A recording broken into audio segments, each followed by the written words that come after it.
draw close to the start of this defense, I would like to first of all apologize very sincerely for the delay. And I am quite certain that we will carry out this activity in about 2 hours, 2.5 hours. But before we commence, we are trying to support the candidate in terms of having some water before we can formally have her share with us what she actually worked on. And as this water comes, I would like to introduce the distinguished members of the panel present here. I'd like to start with our principal of the College of Education and External Studies, Professor Kanyiginya.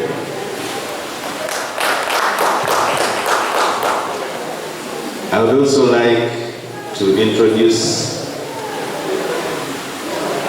Professor Jessica Nora Abuti, and in a special way I would like to congratulate Professor Abuti. She's a fellow of the Uganda National Academy of Sciences, so she's a FUNAS. And where you have a member of that distinguished academy or body, then you know that you're in special and very wonderful hands. Before I move that other side, let me also introduce Dr. Joseph Chimoga. I'll introduce Prof. Jude Sempewa. And I will also introduce Professor Anthony Mugaga. Professor Anthony Mugaga is the acting director of the Institute of Educational Research in this college. Let me take the honor to also just give the name of our distinguished opponent, then we will introduce him when the time comes. Professor Benon Basheka. You're most welcome. I'd also like to introduce the college registrar, Miss Lillian Akoyo, and the assistant in the registrar's department, Madrin Namazi. Just to recognize members of the audience, I would like to also recognize Professor J.C.S. Musazi, who happens to be the supervisor, and all members of staff in the College of Education and the university. You are most welcome. But it's also important that again among the distinguished audience, there are also distinguished people. Let me recognize the presence of Professor Jack Zelen, who happens to be the UNESCO chair in the College of Education and Gulu University, is a member of this public. Friends, may I request the principal just to welcome this audience, and then I will invite the supervisor to introduce the candidate. Professor Mwinda. Thank you so much. Ronald Sasso for organizing this long-awaited defense. Members, the ceremony like this one is a ceremony that happens in Makerere University to welcome students into the PhD arena. Now, a ceremony usually has certain methods or certain stages that somebody has to go through. So we are here to witness the ceremony, and the ceremony has to be performed by a person who is wishing to join the academic ladder, the other side, and they have to prove that they are actually worthy the crossing over of that bridge. So join me in welcoming our candidate who is here to show to everyone that they can now be able to cross into the next ladder. I want to welcome the audience to this function. It's a function that is quite important to the university, quite important to all of us. And therefore, we are going to pay a lot of attention as the candidate is presenting. At the end of the day, we shall be invited to ask some questions, but it's going to be a lively debate, I'm sure. I want to welcome the panelists who have come here to witness this function, and also to be able to welcome the candidate into the other side, if she qualifies. So I want you to provide the rigor that we have always provided to candidates who are crossing over. And I want members that are available to listen carefully and also be able to get, especially the PhD students, be able to get what is required actually as a function of this one. Of course, I didn't come here knowing that I would be able to present any remark, because I just came to also listen and also be able to provide some clarification, some guidance. So I am going to just quietly listen to the participant, to the presenter as she presents, and we see what transpires. Otherwise, from the College of Education and External Studies, we are always overjoyed whenever we see a student presenting their PhD thesis, because our prowess is always determined by research students. The kind of research that we are undertaking is what determines the prowess of our college. So you are all most welcome to this defense. Thank you.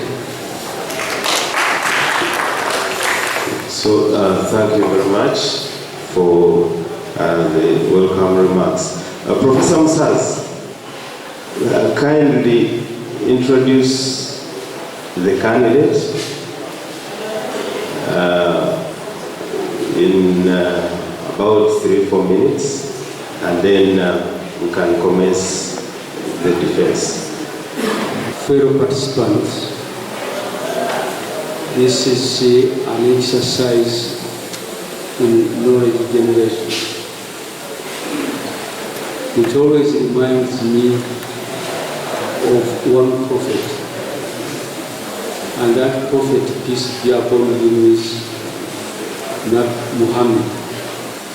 He said, yearn for knowledge, wherever it is, even a small drop of knowledge. Why? It will push you near Allah. Why? Because Allah is all knowledgeable. As we stand as human beings, we are lacking the knowledge generation. So as we come here, let us be learners. Humility in what we are going to say. Because there is no one person owning knowledge. but we are here now to learn. Mary TIZIKARA has been my student for many years. I taught her, she's on a taught PhD coursework, and now she's presenting her work in the form of a dissertation. So, Mary TIZIKARA, you're welcome, and we are looking forward to learn from you. Thank you. Thank you very much, Prof. Musazi. Wakabulindi has also arrived, and Professor Wakabulindi has whispered to me that while he was invited as member of the panel, he's sharing our space, but he's not going to ask anything because he's declaring his conflict of interest.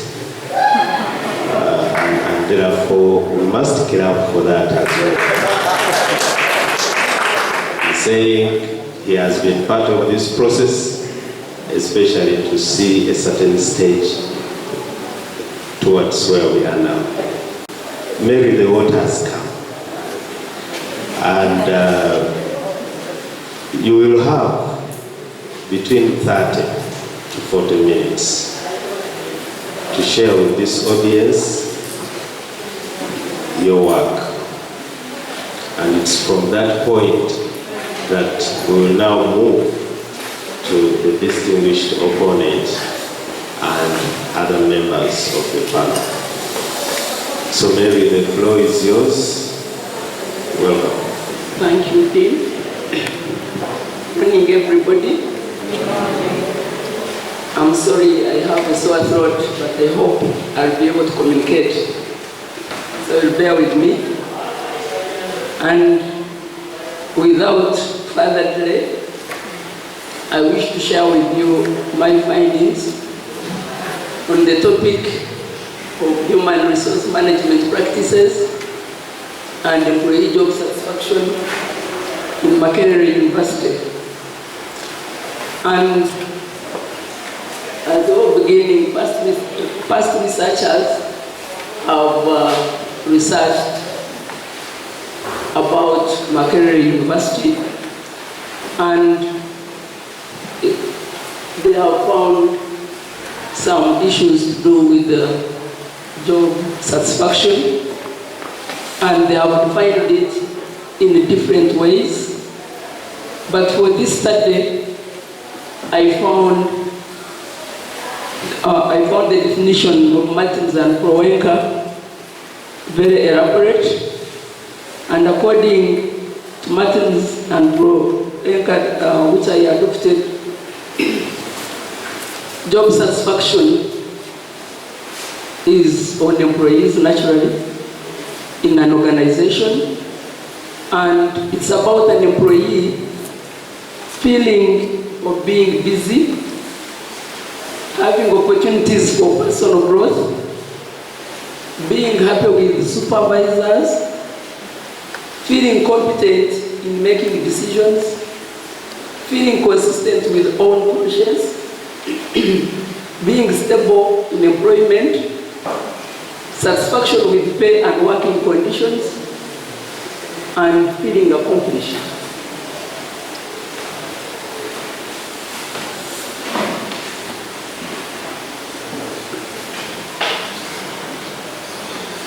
The problem is that in Makerere University, past studies have indicated low commitment, low organizational citizenship, poor service delivery, and ultimately attrition. And these problems gave rise for me to think and ponder about two questions. One, what is the level of job satisfaction, and what accounts for this level of job satisfaction?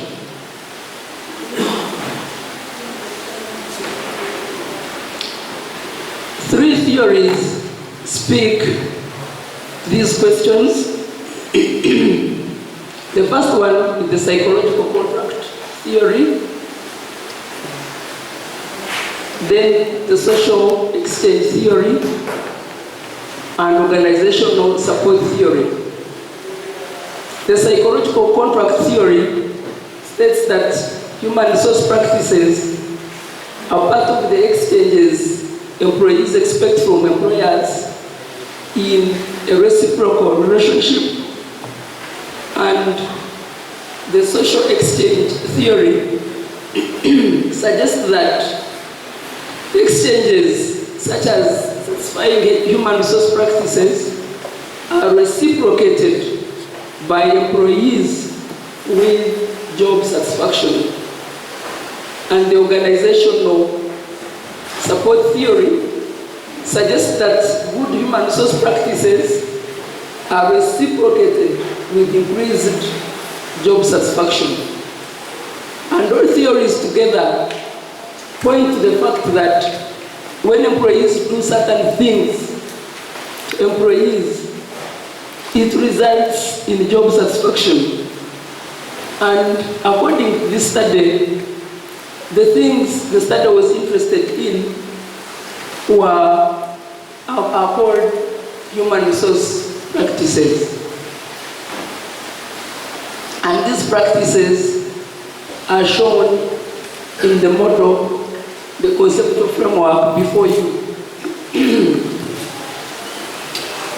And so the human resource practices are 6, and those who are conceptualized as the independent variables, and then job satisfaction, the dependent variable, meaning that if something happens, the job satisfaction, rather the independent variable, which are human resource practices of staffing, performance appraisal, promotion, training, communication, and compensation, then we expect job satisfaction from employees. Therefore, after doing all this, I asked the following question: what is the level of employee job satisfaction in Makerere University? How do demographic characteristics lead to level of employee job satisfaction? What is the extent of implementation of human resource practices? And what is the relationship of human resource practices and employee job satisfaction in Makerere University? And that last one forms the core of this study. There's no doubt these questions naturally came from the self, and the objectives gave rise to these questions. I came up with the following hypotheses, and these are research hypotheses which were considered in this.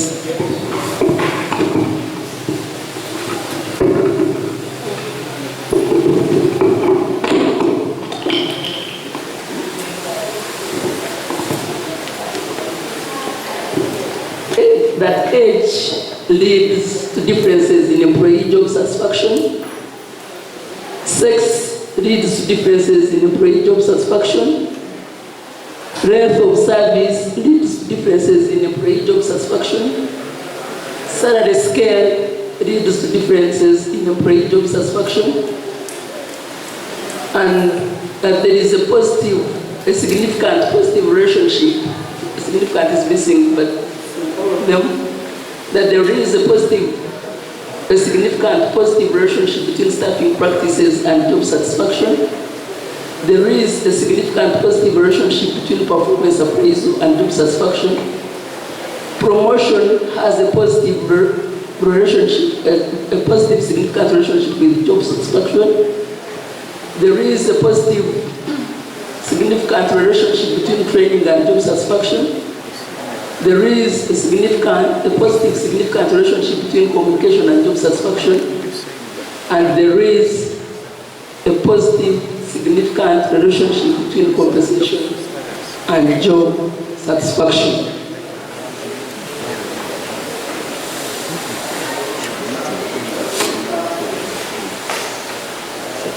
The methodology that was used in this study was the cross-sectional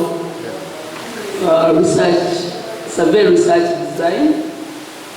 The population that was considered were all Makerere employees, both academic and non-academic, excluding part-timers and short contracts. And this totaled 3,501 at that time, which is academic year 14-15. The sample was determined by Kanyiginya and Morgan Staple for determining sample size. And out of the 3,501, I got 814 respondents, and then, but the population was first sampled into academic support and then administrative staff. Therefore, we stratified to ensure that equal number. We use simple random sampling to make sure that everybody had an equal chance of being selected, and to make sure that each group is represented enough. Then the data collection method was a survey, and the instrument was a self-administered questionnaire, which was semi-structured. Data quality were ensured by using instruments of earlier researchers, but after data collection, where the validity and reliability had been ensured before. But in order to ascertain that that was correct after data collection, I did factor analysis, and the alphas were okay. And then data analysis, I used descriptive and inferential statistics to go along.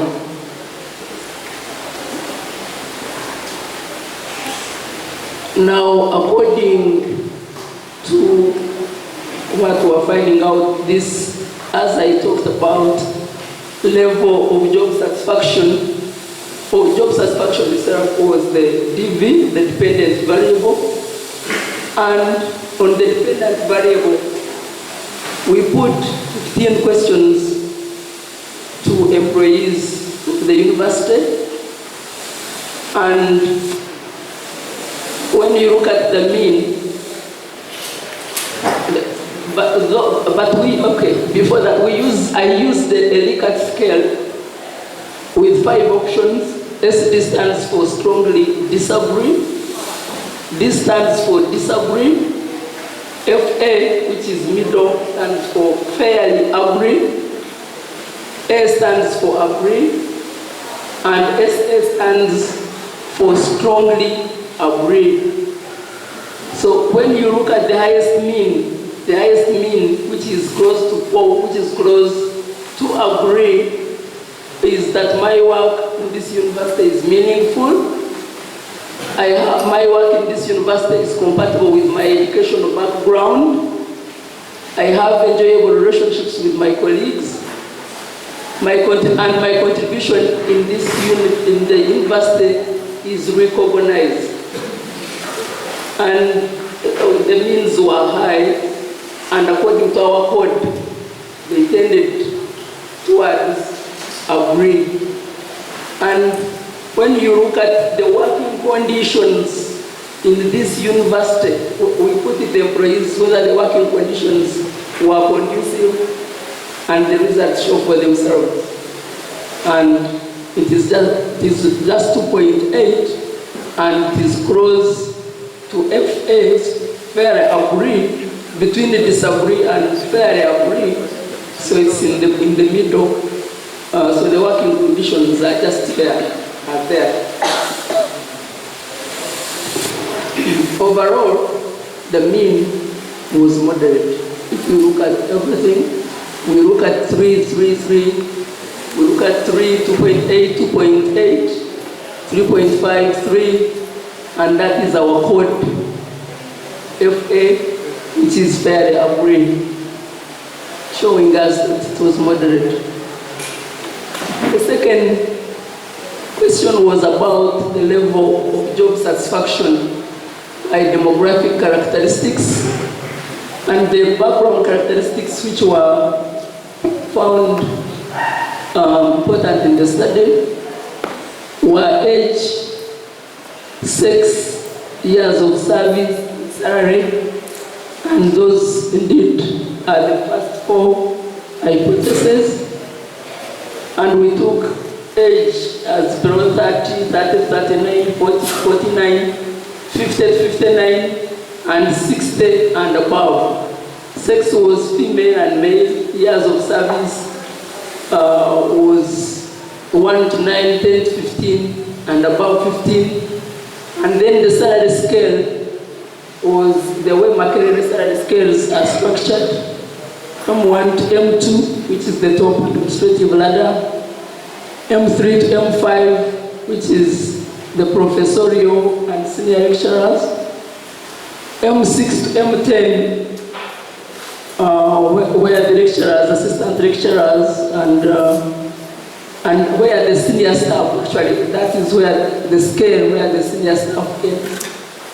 And then when you go lower now, M11, M13, M14 to M15, M8P, which nowadays is called M20, those are the lower scales. And all these will also represent all the scales of Makerere. So M11 to M13, M14 to M15, those are support staff, but who are intermediate support staff. And M8P are the former employees of the grouping cadre. And I call them former employees of the grouping cadre because now all of them are called support staff. I just want to bring that distinction. Then there are sample means, but the important thing here is that when you look at the age is 0.198, and we're comparing it with our level of 0.05. And so you find that age and sex are above that. That means when we think about significance, those are not significant. And the years of service and salary scale, they are significant because they are below 0.05, and this will have an implication later on. Decisions on hypotheses 1 to 4. 1, it was concluded that age does not lead to significant differences in employee job satisfaction. Sex does not lead to significant differences in employee job satisfaction. However, length of service leads to significant differences in employee job satisfaction, and salary scale leads to significant differences in employee job satisfaction. The other independent value was about implementation. Our other research question was about implementation of human resource practices in Makerere University. And we still used our 6 practices: staffing, performance appraisal, promotion, training, communication, and compensation. And according to the results of this study, you can also see the mean lies in the middle, and which is fair. Is that fair or moderate, and the distribution is normal. Then compensation, but surprisingly, compensation was not being implemented well, and it is indicated as poor. After finding out that findings of the HRM practices were correlated with the findings on job satisfaction and what came out, and when we are looking at the correlation, we are interested in this line because it indicates job satisfaction and how different practices correlated against the job satisfaction. And when you look at staffing is low, though it is significant. So at this particular level of finding out the relationship, all the 6 practices, staffing, appraisal, promotion, training, communication, and compensation, were significantly related to job satisfaction. And to understand the relationship further, I did regression analysis, and so the regression of job satisfaction on human resource practices. And the important thing here is again to show that staffing, which was lower in the correlation there, though it was significant, now here on regression it is not significant. It means it does not contribute. It contributes something to job satisfaction, but you can as well read it doesn't affect the relationship very much. Therefore, performance appraisal, promotion, training, communication, compensation, overall are represented by the adjusted R squared equals 0.433, and in percentage, that is 43%. Therefore, the 5 practices, excluding staffing, contribute 43.3% the job satisfaction of employees in Makerere University. It also now automatically means that 59.13% are for other factors, represent other factors which are not considered in this study. So what do we comment on the results that we have seen on the regression table? We find that there is no significant positive relationship between staffing practices and job satisfaction. There is a significant positive relationship between performance appraisal and job satisfaction.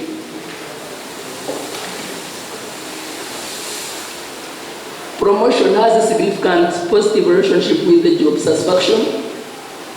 There is a significant positive relationship between training and job satisfaction.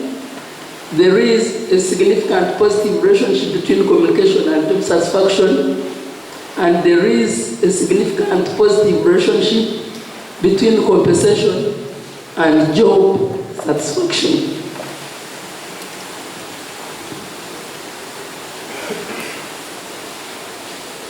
From there, I concluded that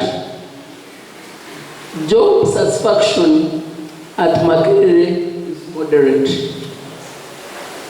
Because you look at the averages, indeed, they were close to code 3, which meant fairly agree, and that could be interpreted as moderate. Then staffing, performance appraisal, promotion, training, and compensation are fairly implemented, while compensation is poorly implemented. Years of service, salary scale, performance appraisal, promotion, training, communication, and compensation predict job satisfaction of employees of Makerere University. Recommendation. It is recommended that Makerere University endeavors to improve its performance appraisal, promotion, training, communication, and compensation systems, because this will enhance the job satisfaction of employees. In effecting the improvement, attention should be paid to all staff, irrespective of age and gender. However, special attention should be paid to compensation and to staff in scale M1 to P, that is the lower segment of the salary scales in Makerere University. And with that, I thank you.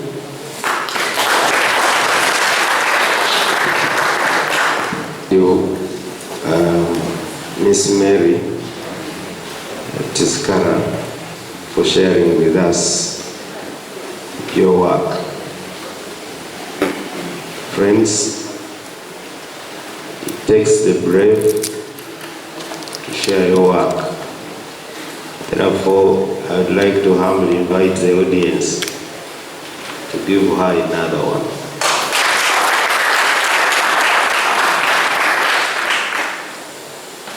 Now we are getting into a stage where I normally tell my PhD students to pay attention. That if everything else has failed, a PhD student who comes to such engagements should do for us one thing, which is to pay attention. Distinguished audience, I recognize Dr. David Onen, who is also a member of this fund. And let me take the honor to introduce our distinguished opponent this morning. Professor Bernard Masheka is our distinguished opponent. He holds a PhD in Political Science and Public Administration from the University of Dar es Salaam. He also holds a PhD in Education Management and Planning from Makerere University. He has a Master's in Project Management and Social Sector Planning, so those are 2 masters, and a Bachelor of Arts, Political Science and Public Administration.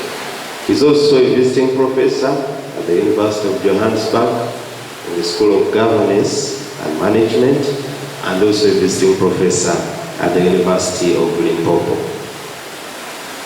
Professor Masheka, among all positions he has held, I'll only highlight the last one, which he holds now.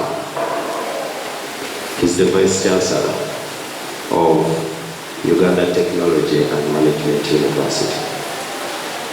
I would think that in all honesty, the School Higher Degrees Committee and the college thought it fit that Professor Masheka was the most suitable opponent for this piece of work. So ladies and gentlemen, we are going to have a session where Professor Masheka engages the candidate, and then we will pick it from there. Professor Masheka, you are most welcome. First of all, I request you to be calm. Don't be tensed up. We are going to do our work to interrogate you. And the questions which we shall be asking are intended to improve the quality of the work, but also to determine whether you are the one who did it, because that is you are in the final stage of joining the academia. Now, I will begin with some general questions, and then later on we'll go to the dissertation, and I prefer we go page or chapter by chapter. We shall start with the preliminaries. Is job satisfaction the same as employee satisfaction, in your view? That is a general question. And of those two, which one exactly was your study concerned with? The second general question is from your research methodology classes. Do you know the difference between bibliography and references? Maybe we'll start with those two. And the third general one, which I need clarification, is what exactly were your variables? The independent variable and the dependent variable. And then after getting the answers to those three, then we can go to the specifics.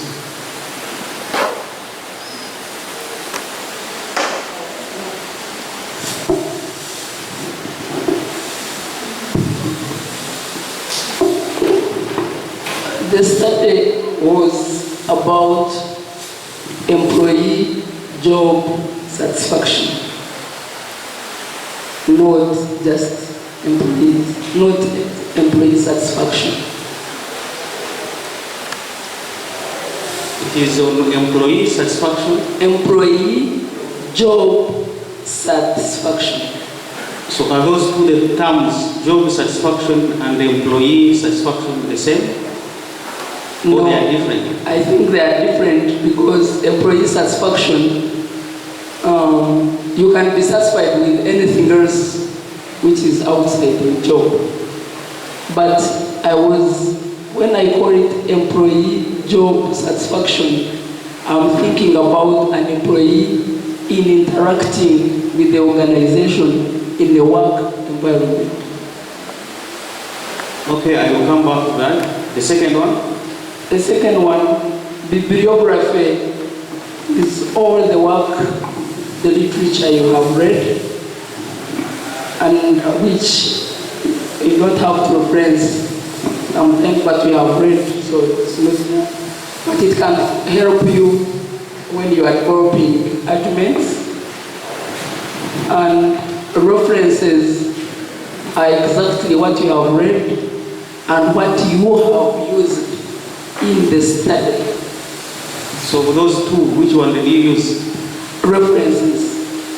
So meaning one expects all the cited works in your work? Yes, please. At the end? Yes, please. Okay, I hope you have a copy of your dissertation. Open Yes. page 2 of the dissertation.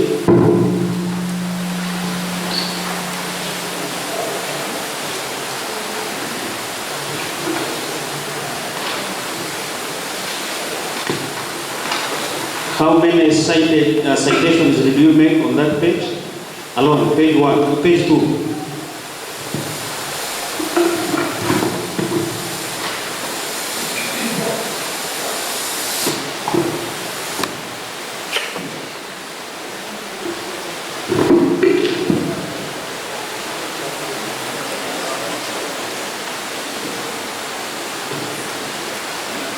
The first one, are you on the same page? The first one is the Khalid. So open the references and show us where that Khalid is referenced.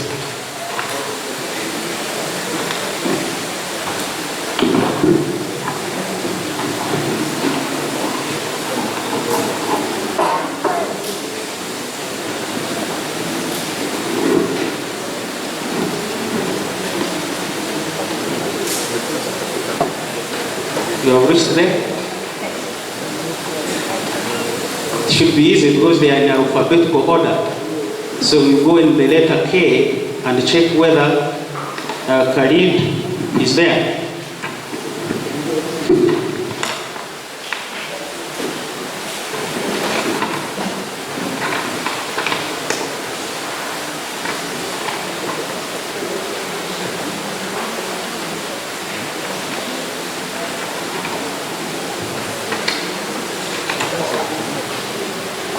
You have seen?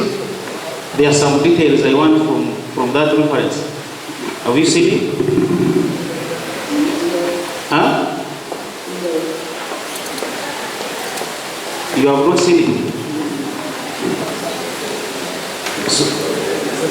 So go to the second one. Go to the second one, which is Mugabe 2014. Just go in the letter M and check Mugabe 2014.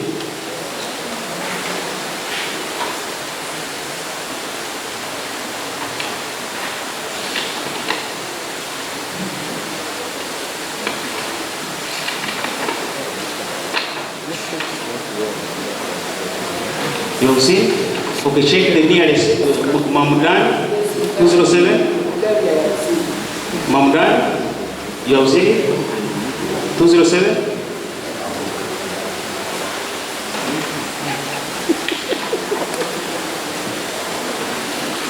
There is the fourth one, letter A, Arfu 209. You have seen it?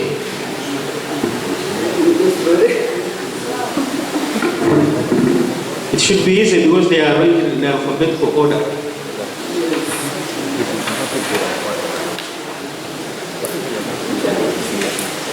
Huh? Me, I suffered for the time I was marking. I tried to trace those. Among others, I couldn't see them. The point I'm making is if you use a sample of page 2 alone, out of the 6 or so citations you have made, you'll find the references, you find 1 or 2. And that gives me the conclusion that if I'm to go page by page, the probability that other citations have not been referenced is high. Right? So that's why I made a recommendation. You need to go page by page, list down each of the reference of the citations, cross-check at the end and find out whether they are there. You'll be surprised at the kind of injustice you have done to yourself as far as that subject is concerned. Right? So let's proceed. We need first, that is page 1 of your slides. These are the measures of job satisfaction.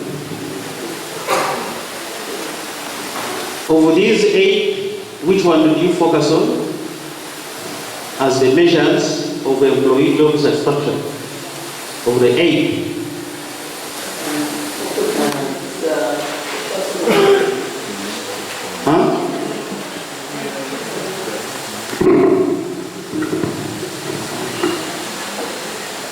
Having opportunities for personal growth, being happy with supervisors, competence,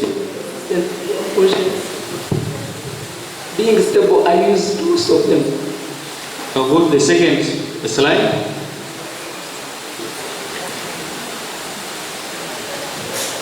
And your problem is on low commitment, low organizational citizenship, poor service delivery, and attrition. What is the relationship between these 4 and the 8 that you have listed as the measures of job satisfaction?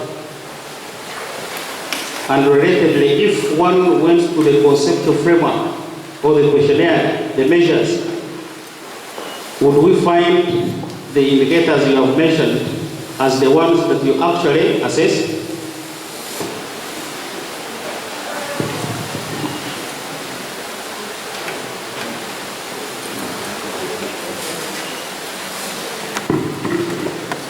The relationship between those 4 and the 8.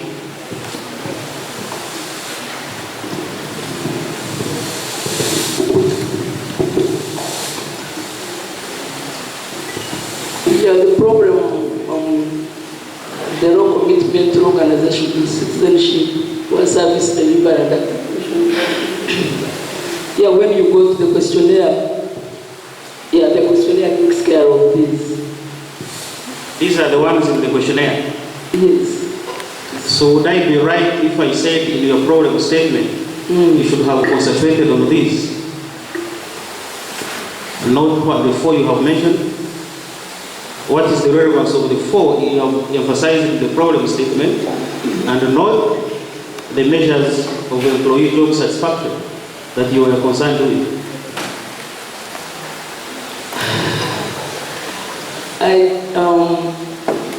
I was on job satisfaction itself, and sometimes it can be an outcome of what comes out of this.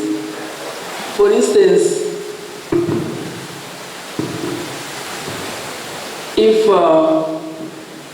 the law commitment,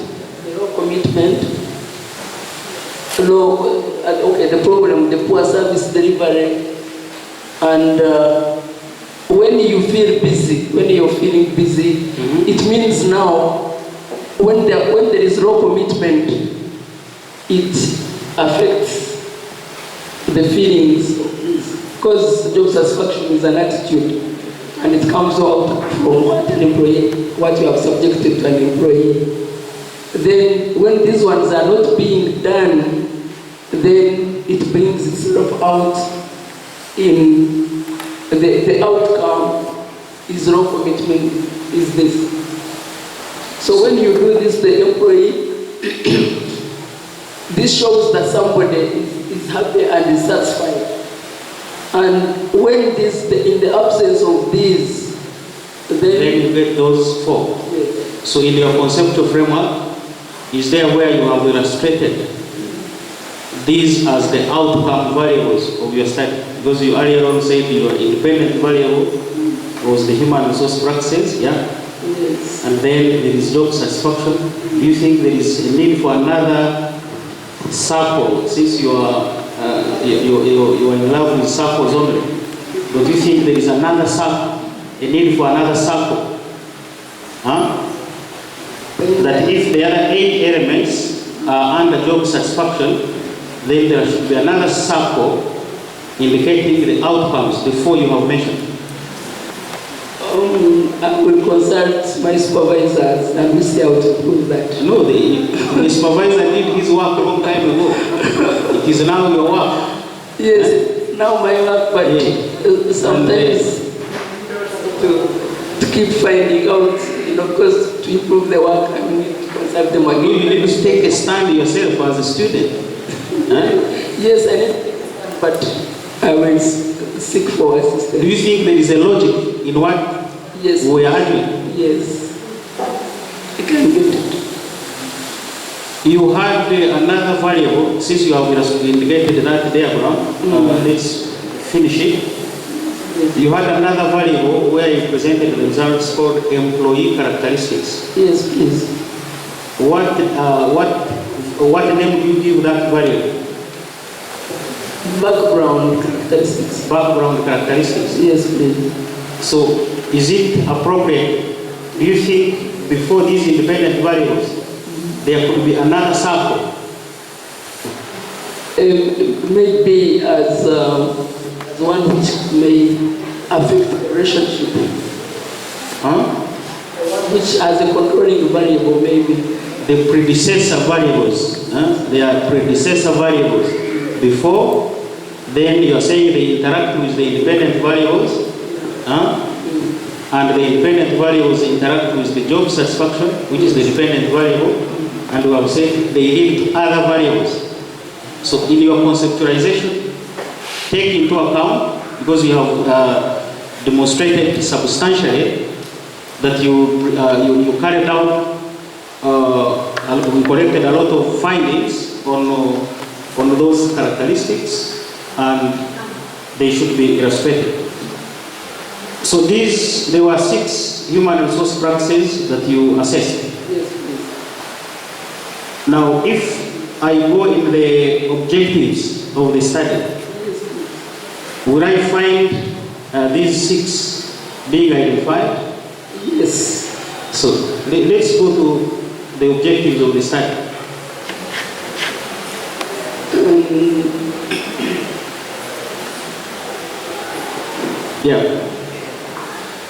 The The objectives, I didn't present objectives here, but No, I get it. I get it from there. Yes. The research questions are the same as the objectives. So I rewind. So that is objective number 1. Yes. The level of job satisfaction. The second one. Demographic characteristics. The third. Extent of implementation of HR practices. Now, if you look at your title, Yes, please. which was Human Resource Practices and Employee Job Satisfaction, you wanted to assess the relationship between human resource practices, the 6 of them, and employee job satisfaction.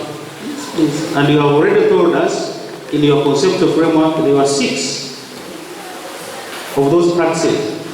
So how come each of those did not constitute your specific objectives? What I did, I combined them. Why did you combine them? But then, in explaining them, I separated them. I combined them as, because I was finding out the relationship between the human resource practices and employee job satisfaction. And I had already defined that the HR practices I was concerned with were 6. And in my literature review and analysis, I analyzed them as 6. So later on, I detailed them. You analyzed them as 5, not 6. Not 6. Not 6. 6. Because there is one which is missing. I will come to that question. Now, would you be offended if the first objective of your study was to find out how staffing is the first human resource practice? How staffing explains employee job satisfaction. Then the second one, how, go to your conceptual framework, it is ahead. I think behind.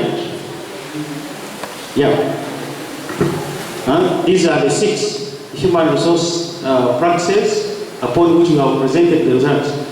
How come the first objective was not to find out how staffing is contributing, is explained, employee job satisfaction, how performance appraisal is related to employee job satisfaction, how promotion is explaining employee job satisfaction. The other objective, number D, how training is connected to employee satisfaction, and how communication is connected to employee satisfaction, and then compensation. Why didn't you use that logic? Because you have presented the findings on each of these. In the literature review, there is a section where you have reviewed your literature according to each of these. So how come these were not part of your objectives, and you combine them, yet you have a statement, a purpose? Okay, I get it, but at that particular time, I thought it didn't do any harm if I combined, but then later on separated them, because I defined the HR practices as 6, and I went ahead and analyzed them as 6. So which was your area of interest? The HR practices, the relationship. So why didn't you concentrate on the same? That's what I'm asking. Maybe I will clarify it later if that is what we studied. Because it's supposed to guide the relationship, the title of your work, this conceptual framework, the objectives you have formulated, later on the literature review, and the way you are presenting the findings should be connected. And you have introduced another word that you were concerned with, implementation of the human resource practices. Is it what you were concerned with? Or you were concerned with the relationship between these practices and employee job satisfaction? I was concerned, it is true, I was concerned with the relationship, but a number of times you can't find out the relationship, but it remains on paper. And the human resource practices, in policy statements and in everything. But I wanted to go further and find out if there is this relationship now, how are the employees feeling this relationship? And it cannot be done through implementing those same analysis practices.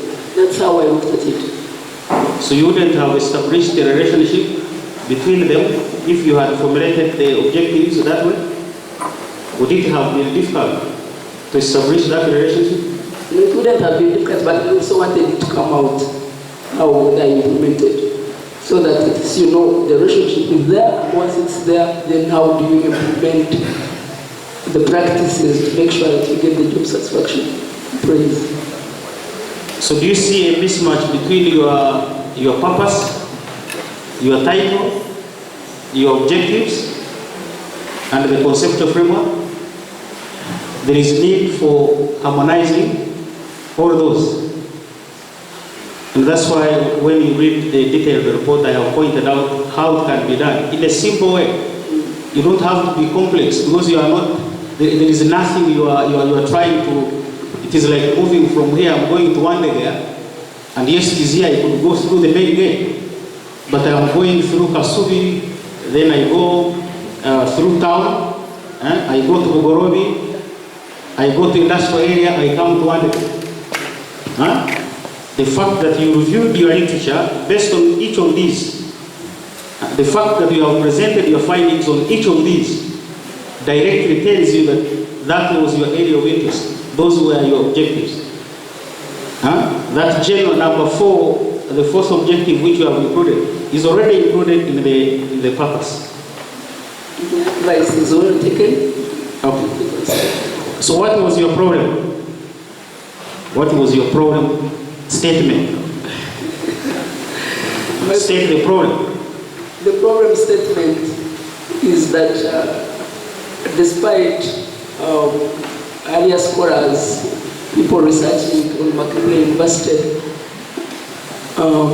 and efforts, and they are recognizing that job satisfaction is very important for employees, the university went ahead to do some things to make sure that they improve the job satisfaction of employees.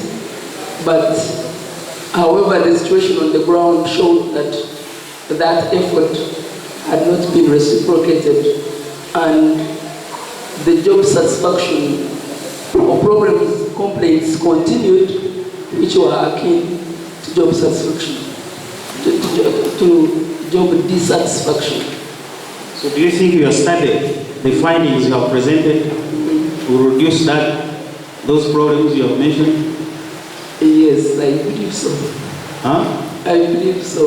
If the VC receives your report and implements each of the recommendations, yes, the staff will be happy. They'll be happy because they saw the findings. I will come to that at the end. You give me the magic, their recommendations. Now, in your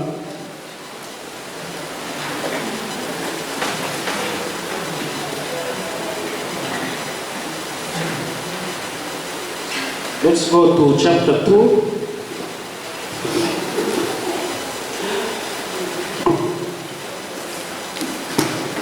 Now, maybe before chapter 2, was your study on academic staff only or non-academic staff? Both. And where was your problem statement focusing? Because you said there are no studies which have been done. And you were only, even your literature review concentrates on academic staff, but deciding on the non-academic staff. Who is more dissatisfied? Who is not satisfied? The academic and the non-academic? All of them. No, if you were to weigh, who is greatly affected? No, I wouldn't say, because I would have to speak to the findings. Yeah, that's what I'm asking. Speak with your findings and tell me of those two. If you carried out a study between academic and non-academic, who is more satisfied? Because you had a statement where you said the implementation of the practices was fair. Fair to who? All the employees. So if you were to pick out and advise the management on where they should concentrate, is it on the academic or the non-academic? Given the findings? On all of them. Why? Because in an organization, I actually decided to take all the employees. See, a lot of research concentrates on academic staff only, but everybody has a part to play in the organization. Don't play politics, but use your findings. Yes, please. Simply answer the question. Yes, because... Did you find the level of job satisfaction of the academic staff and the non-academic staff? No, I didn't. I didn't disaggregate. So would it have been appropriate to do that? Yeah, I can do that because I have the data. Okay. It's appropriate. So in chapter 2,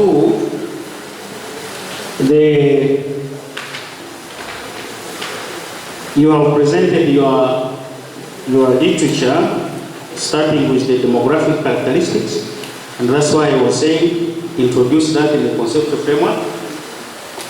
Then the other comments I have made here, which you should be able to read, I don't have.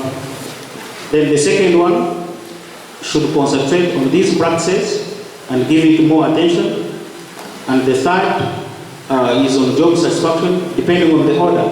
You may begin with job satisfaction, or as long as it is there in your literature review. Then you tend to concentrate on the general. This is a global comment. You tend to concentrate on the literature of other organizations outside, and less on the literature of universities, which was your focus. So make sure you don't concentrate on manufacturing organizations. Those manufacturing organizations are different from the universities. Chapter 3, in chapter 2, the other general comment is the references. You can say almost 60% of what you cite is not reflected in the references. And I couldn't point out each and every. I used a sample. Could you tell us how you selected your sample?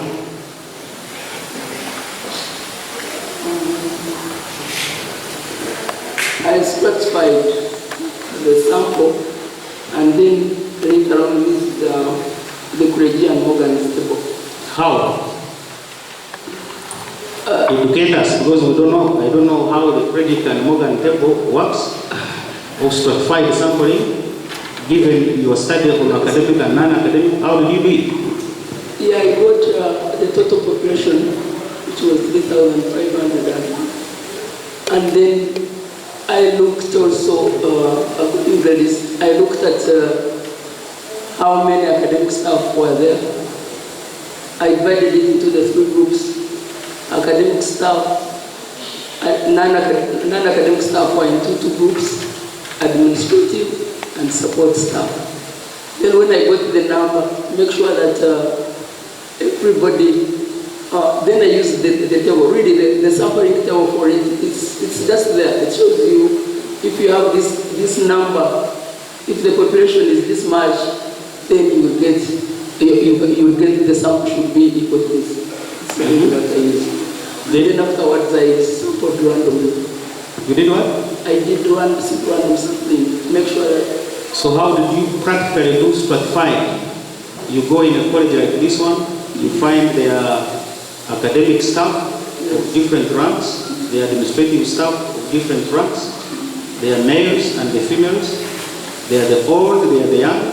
How precisely did you do? I just got a list of staff members in different colleges. Yeah, just that. And distributed your questionnaire to all? Yes, from, okay, the academic staff had all the ranks, from professor up to teaching assistant around that time. But then the administrative ranks are many, and they are both in administrative units and in academic units. So did you sample? If you enter the college like this one, did you administer your questionnaire all administrative staff, all the academic staff, or there was a sample? There was a sample. So how did you have moved from the other tables, the main table? How did you practically? I remember using the computer to just give random numbers. How did you use the computer? Because the computer is a machine. Yes. It takes on information given to it by a person. And the person, I thought, is you, Yes. who was dealing with the computer. Yes. Or there was someone else. No, I was using it actually. I remember. Yeah, so what exactly did you do? That's what I'm asking. I assigned random numbers according to the list of according to the different stuff. Huh? You are laughing. This is a serious question. Yes, I know. Because I'm laughing, you are also laughing. You are supposed to answer the question I have posed. Yeah, but because I read details on the table, details. Practically, how do you do it? That's what I'm interested in. You have entered a college like this. You have your sampling list. Yes. But you want to do a sample where you make sure we are here. You want to pick a male, you want to pick a female.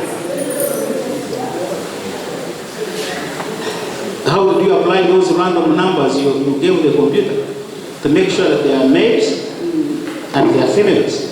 To make sure that the professors are represented, the senior lecturers are there, the assistant lecturers, the senior administrators. How do you do it? And to what extent can we generalize your findings that everybody was satisfied? It is no harm if you say you have forgotten how you did it, or you don't know. I remember it.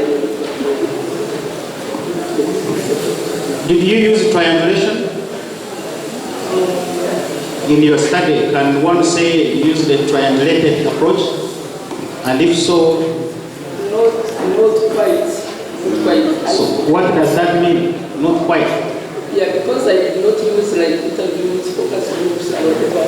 But for both qualitative and quantitative data, I used survey method and questionnaire.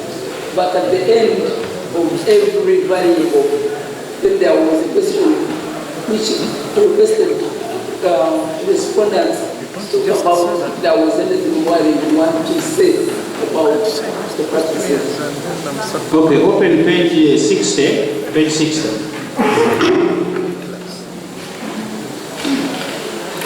You are there?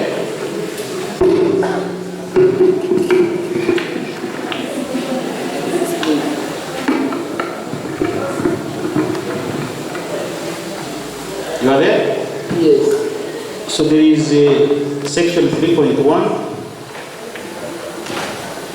There are two citations there, and there is a sentence that starts after the second citation. The study. Are we seeing it? Let's count from 3.1. Line 1, 2, 3, 4, 5, 6, 7, and 8. Yes. You are there? Yes. Read that sentence.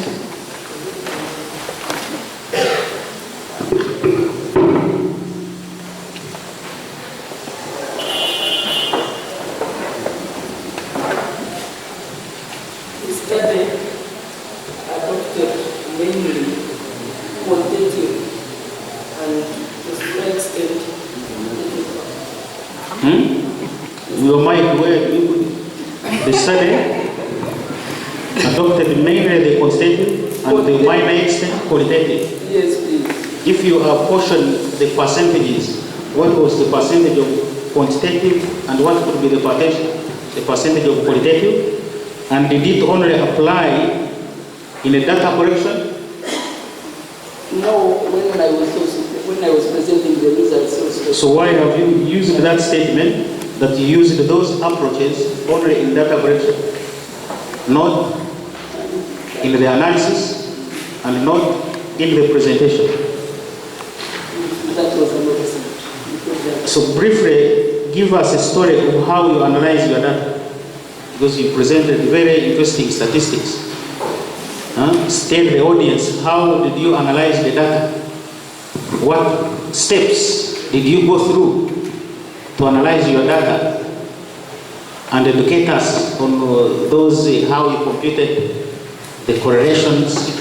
What did you do? So briefly, describe that story, how you analyze the data.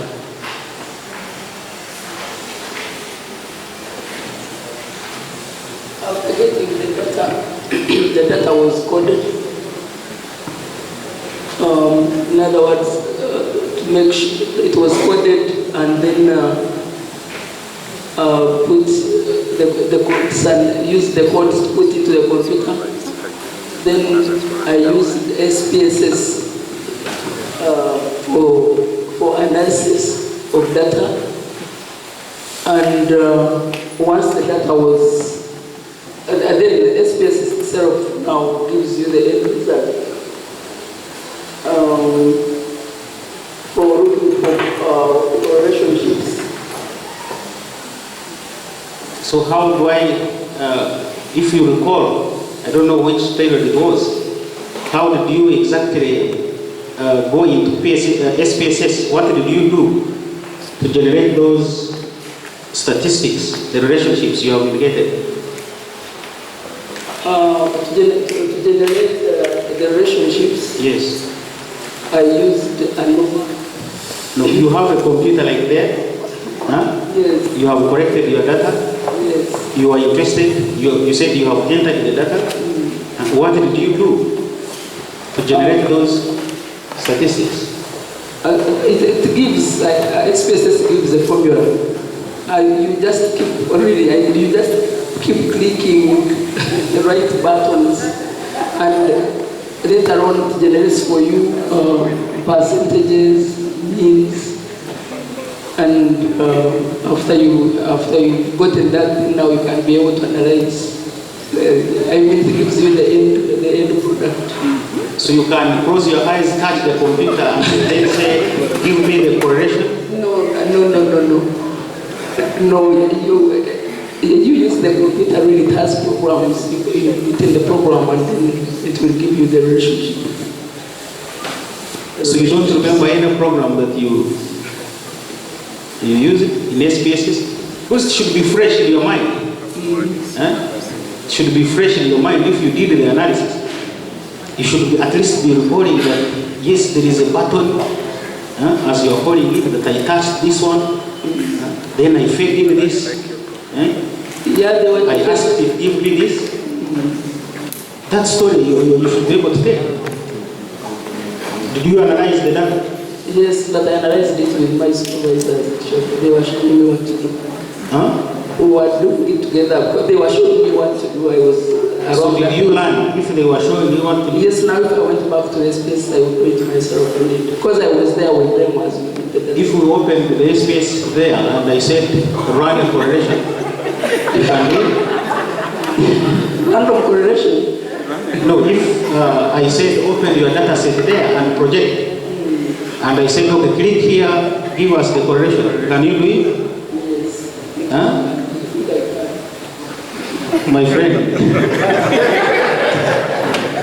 you see you have the data there, and the projector is in. I don't want to embarrass another. So let's leave that question. The findings. Now, there is one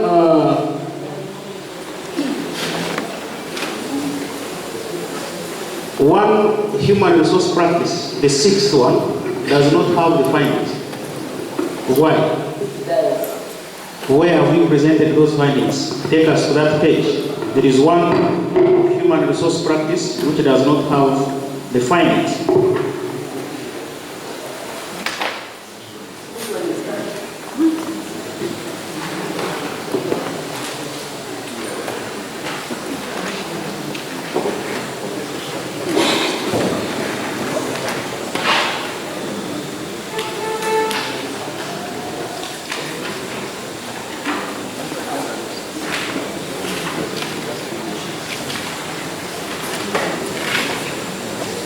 The sixth human resource practice. Take us to the page where those results are presented. Look at page 100. Compensation is presented from page 120. The percentages are on page 121.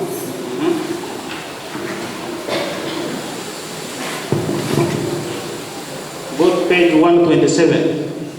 Page 127.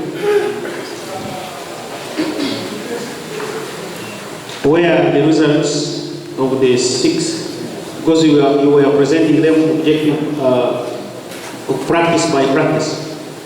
So where are the results of compensation? On page 127.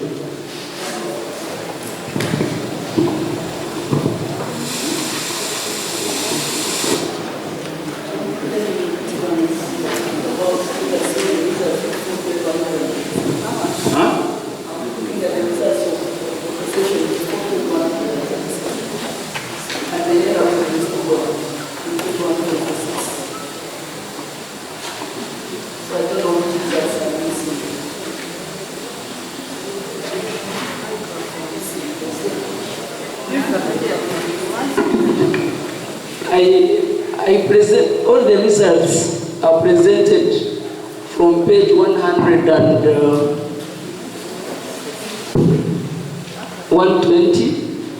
to 126.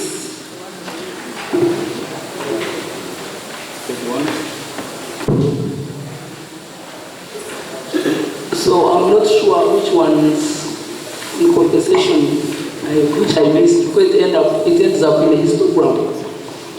So now, in your results, Yes. you have said age is not significant. Significant related to brain exercise. Of the demographic characteristics, which ones did you point out? Salary, Is significant?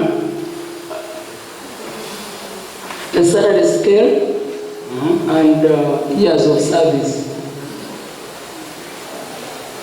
And you indicated age and sex are not Significant. So do your findings contradict the long-held opinions sociologists have always known? For example, that women are more committed and more satisfied. And that's why the president puts women in sensitive ministries. Maybe he read that psychological document. But now you are saying there is no difference here. Should we take it that your findings are groundbreaking? They are deviating from that long-held tradition? Or you could have an explanation around it? Yes, that is what was found out in this study. But probably the explanation could be that in the university environment like this, males, there is no affirmative action in employment, in Makerere University. So and once you enter the university, then the practices are applied to you equally, irrespective of age and irrespective of sex. So that is what I can probably think is the explanation. Do you have a gender, does Makerere have a gender policy? Are you aware? Yes, I know, I'm very aware. And doesn't it have provisions of affirmative action? They have not been applied. Why? Well, that is not what this, that I don't know. Because when you look, because Makerere talks about really, but it goes by competence. Because I know maybe in top administrative position, there should be somebody, so should be another sex, but you go for an interview, that is it. So the best takes it. Now, in your correlation results, you indicated the performance appraisal is significant, 0.00, then promotion 0.02, communication and compensation. And my question is, how practically are these being implemented? Do you think, yes, your findings seem to say appraisal, yes, appraisal, promotion, then communication, and compensation. Do you think the university is doing well as far as those four are concerned? Or do you want to take your statistics? Are the staff happy as far as performance appraisal is concerned? Are they happy as far as promotion is concerned? Are they happy as far as compensation is concerned?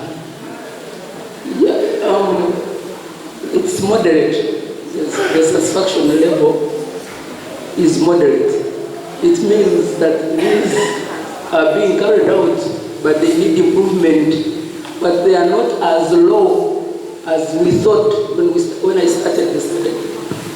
Then why it came up as a surprise, actually. So why are they being striking if everything is reasonable? I am thinking, when you look at the results, I'm thinking that the unrest is not everything in the university is a disaster. I'm thinking, and it shows, the findings show that everything is in the middle, but then academicians know their work, they know their rights, and in most cases, people also look at experiences happening outside the organization. So you have your salary, not that you are completely satisfied with it, but you keep making noise so that things can improve. But the situation on the ground shows that it's not as bad. And that is something interesting which I found. For instance, you find like maybe your student is being paid well and you're a professor here, and then you know it is your right to be better paid. But then, even when things are not happening, you stay around, you don't go, you are wrong. So I think sometimes you make noise, please, we need improvement here, we need improvement here. But the situation, according to the findings of this study, is not as bad as it is projected. Now there were pockets of qualitative findings in your work, like on page 99. Yes, on page 99, the first paragraph, which was on performance appraisal. Yes. They said, you are saying in their responses, the respondents indicated that there was no performance appraisal for academic employees by their supervisors. Appraisal was only conducted if one applied for promotion. Is that a human resource based practice? No. So have you made any recommendation on that? I meant that it should be improved. How? How should it be improved? Okay, I think now I'm going to details, and because the quantitative results gives the way it should be done, like making sure that appraisal is done all the time, and making sure that supervisors are trained, and the policies there are implemented properly. So the overall observation on that was your conclusions were only on the quantitative results, but you missed drawing very important conclusions, very important recommendations on qualitative results, which were very strong. On the pages where they have been indicated, they are very strong, and they point to areas which need to be addressed in the university system. So make sure you pick those sections and make recommendations. And the recommendations should be practical. What you presented may be very difficult to implement. I have indicated, let's go to page, for example, 142. No, before 142, on page 141, you are presenting what you call a modified conceptual framework. Yes, please. That modification needs to take into account the other variables, the outcome variable and the predecessor variable. On page 142, if you check the recommendations, you have 5 recommendations, and you had 6 human resource practices. And you have only 5 recommendations. do you think it is fair? And then two, you are saying the first recommendation, Makerere University, and perhaps you are not sure yourself. Similar institutions should equitably promote increased job satisfaction of employees. How should that be done? Because you have done a study. Tell the university how that should be done. That if there is need for prioritization, the university should intensify efforts targeting those who have spent 10 or more years. Are these recommendations from your findings, yes, or those are your opinions? No, they're from the findings. They're from the findings. So where is that recommendation number 3? Where is it originated? The years of service. When you go to the results, when you go to the results from the years of service, background characteristics,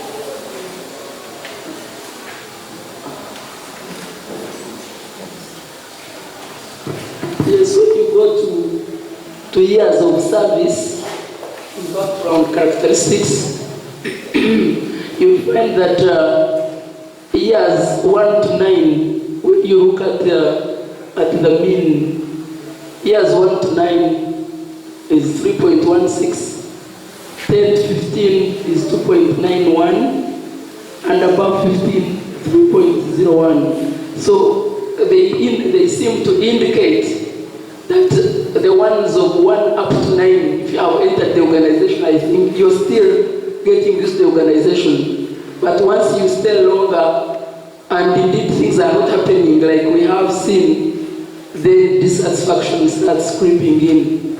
Therefore, when then you target those, because we are also thinking that when you stay in the university longer, ideally you should even have better qualifications.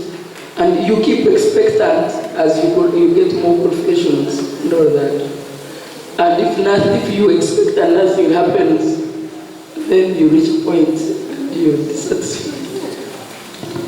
So my general observation, strengthen your recommendations, make them practical, and let them directly speak to the findings.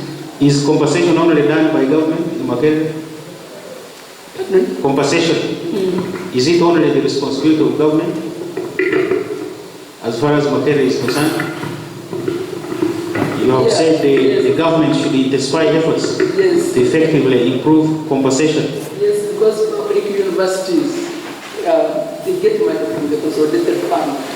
It is for the government, because if now you get money from the private students, all of it is government money, because this is a public institution. Is it how it has been done? Because there are issues around that money which you collect, the internally generated money, vis-a-vis what is coming from government. There was a write-up from Minister of Finance, the university, all the money that is collected from the university is supposed to go to the Minister of Finance, and then you also give your budget and it comes back, but I'm not sure whether it's being implemented or not. So finally, how did you avoid bias as an employee of Makerere? First of all, how do you avoid bias? How sure are we that this dissertation does not reflect some of your opinions as opposed to the opinions of the respondents? I really followed, I was objective in the research. How? My instrument, for instance, was discussed with the supervisors and experts in the field, and then the answers were coded. So when I was analyzing the data, you could not exactly say, I would not even myself know that this information was given by so and so. Even the quantitative information itself, actually, you wouldn't be able to know. So I also followed this question that's really getting the data. I didn't go beyond, I projected myself and remained according to the survey method which I used. What would you? And what would you point out as your key contribution to the body of knowledge as far as the doctoral work is concerned? My key contribution, I have found out I've really added to the body of knowledge because I've been able to highlight, I wouldn't say disprove, but when I started the study, it was grounded on the fact that there was low job satisfaction. But I have found out that the job satisfaction, after all, is moderate. Meaning that all this noise we hear about would be targeting other things. I've also found that the human resource practices which were selected contribute to employee job satisfaction in Makerere, and that would be showing the university the direction to go. Because public universities, and even in my literature, I was able to find out that human resource itself management is recent in public universities. In Makerere here, it started in 2004 with the Department of Human Resources. Chambogo, I don't know when it started. Some young universities which are coming up, they don't do, they deal with human resources but in a different field. So this one justifies the fact that, and the fact that it contributes about 43%, it means it is important. It should not be neglected. What do you mean that it is recent? Recent. You mean in 1922 when the university started, they were not staffing, they were not doing performance appraisal, they were not compensating, they were not training? Yeah, they could have been doing it, but to do it, to compare, to know that actually a human person should be treated as a resource who contributes to the values of the organization, where the employee should look after the employee, where the employer should look after the employee, bringing the obligation also, the obligation from the employer, and then the responsibility from the employees is recent in higher education. That is strategic human resource management. Yes. Is the one which is recent, but the practices have been there. And I made a comment in your background. You seem to assume that the practices already started in the 1980s, according to your write-up. So that is an area. The last one, do you think your work is perfect? Are there some gaps yourself after you submitted? Did you check through and point it out? Yes, for instance, like what you have talked about the references. Have you seen them? Yes, I actually had. But the problem was that sometimes you keep cutting material from here and there, and in the process you lose. So I have since actually rectified that. So the final version. So do you have a final copy there on your desk, on your computer? No, I don't have it right here. Yeah. Where is it? I was working on it directly at home and even in this book. I can open it. That is your laptop that you move with? Yes, it is my laptop. So Chairman, I think I end there.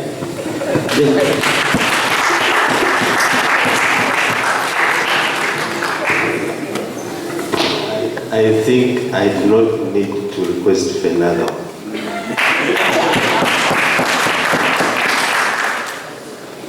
Prof, thank you so much. Learning experience for us all. Friends, we have been here quite long, but it's not yet over. I think that was the beginning. And therefore, we are going to proceed with further engagement from the panelists. But as the panelists come, I think, Prof, you have done justice to this piece of work. And we have all taken note, and we will certainly proceed with the other panelists and see how this engagement ends. By the way, if you have any questions, keep around.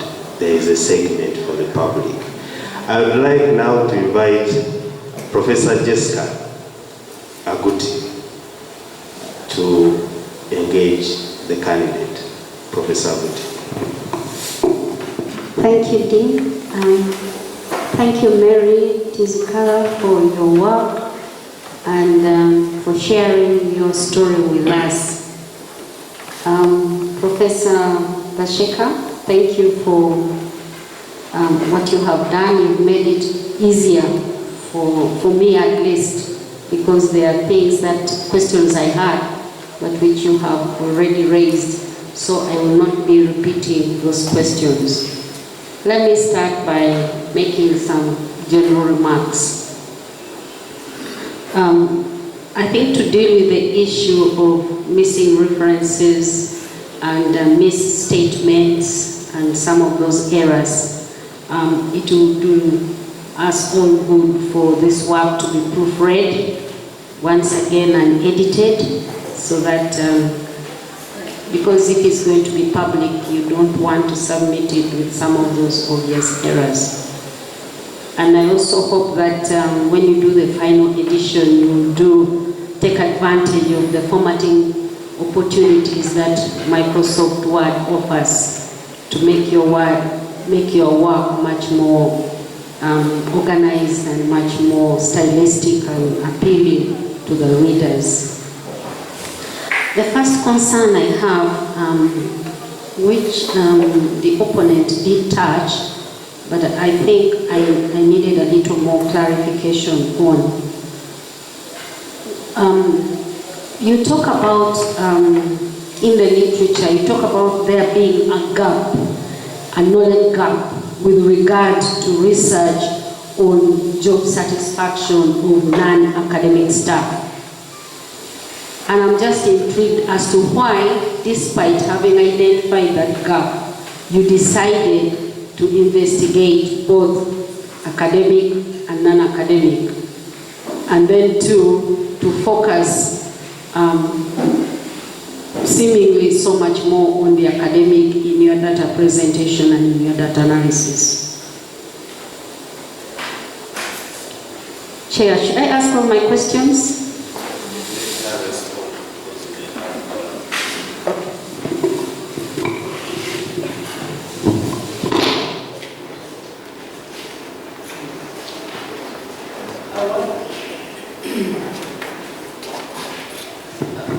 Okay, there's a lot of research on academic employees, but I wanted to research on all employees of the university, and I thought that would enrich the understanding of job satisfaction in the university. That's why I did that. Because research says that for administrative staff, whereas there is a lot of literature on academic staff, the administrative and support staff seem to have been in the area. Yet these are also important in achieving organizational goals, because they indeed support the academics in doing the work. I therefore think that maybe in the hope of improving that particular portion of your work, it will help for you to justify why, despite having identified that gap, you still go ahead and investigate both.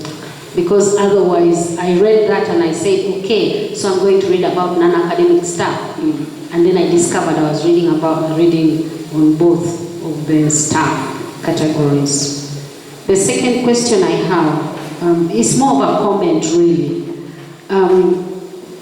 When I look at those 8 different human resource management practices, in my opinion, I think each of those could have constituted a dissertation of itself. And I'm just wondering why you decided to look at all of them rather than select one and really dig deep and come up with something perhaps new. Why I decided to take the justification is that I wanted to concentrate on the core human resource practices, the way they affect each other and affect job satisfaction. Because, okay, it is true, you can take appraisal, people have researched on appraisal, and reward management, and everything. I was sure I would be able to handle them because there was a tool to analyze all this, but I just wanted to find an interpreter. Because, for instance, if you are coming into the organization, you are recruited, and that was represented by staffing. You are recruited, then you go through the selection process. And then from there, then now after you've been recruited, now there is a part of staying in the organization. And I wanted really to concentrate on how do people stay. What happens when you stay in the organization? And when you stay in the organization, then that's when you should be having a very good performance management system or an appraisal. And then appraisal gives rise to a lot of things. The appraisal can give rise to training, if you have identified the gaps. Then it can give rise, once you are trained, then it can also give rise, when you are trained, naturally you are involved. Then it can also give rise to promotion, because the results, for instance, also of the appraisal will give that. And then once you're promoted, in most cases, you expect better reward in terms of compensation. So I just wanted this whole interplay of the core human resource practices and the contribution you are able to make on job satisfaction rather than taking one, because I thought the combination would give me better what I needed. Now, arising from what you did, would there be is there perhaps one of those practices that you think would have required much more in-depth investigation to make things better in Makerere University? Because I don't seem to see that reflected in your recommendations. No, actually, I ranked them, and as I have seen, appraisal does a lot of things. Because it is on the basis of appraisal that you're able to determine what happens to an employee. So you are able to determine whether this person indeed should go for training, then promotion, whether this person should be promoted, and whether this person should be rewarded more and compensated. So, and then now when you look at also the way the salary, much as we are looking at the lower levels and we want the salary stepped up, but I would recommend in the order that appraisal is given a deeper thought, a deeper analysis. The next issue is a minor one, but maybe my background as a teacher of English may have contributed to this. If you go to page 14, this is the purpose of your study.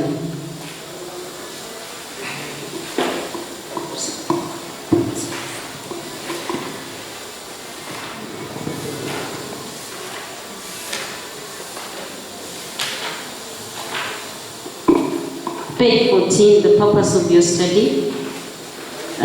Could you read that, please?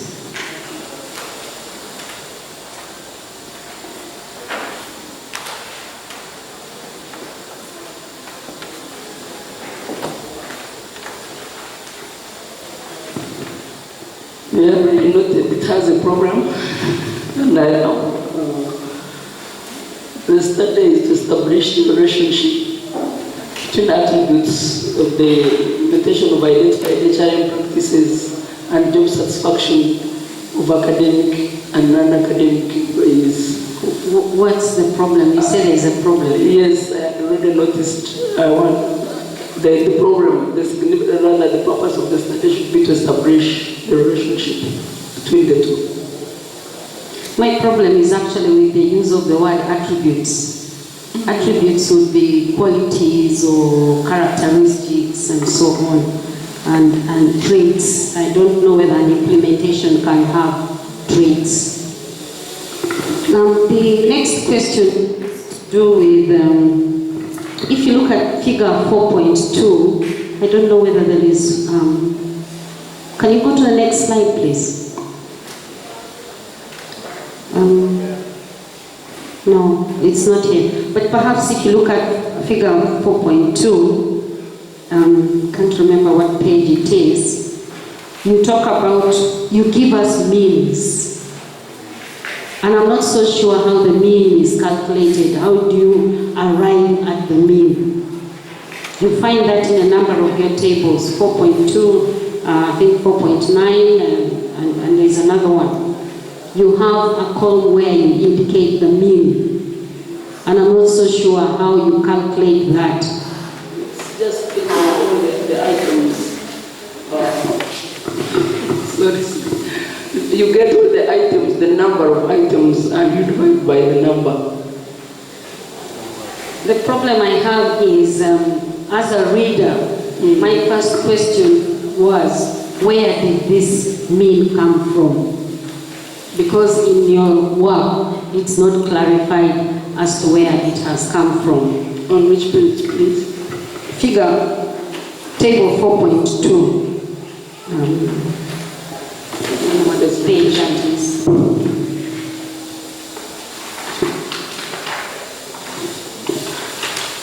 Uh, 4.2, according to your list of tables, should be on page 71. And you find that in the subsequent tables as well.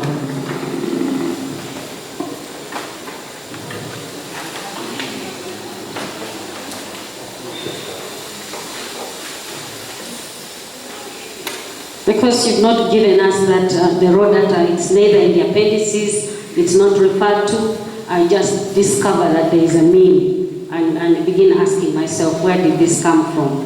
Because you remember this is going to be a public document, and so other readers should be able to know where that has come from. Because ultimately you base your conclusions on that data.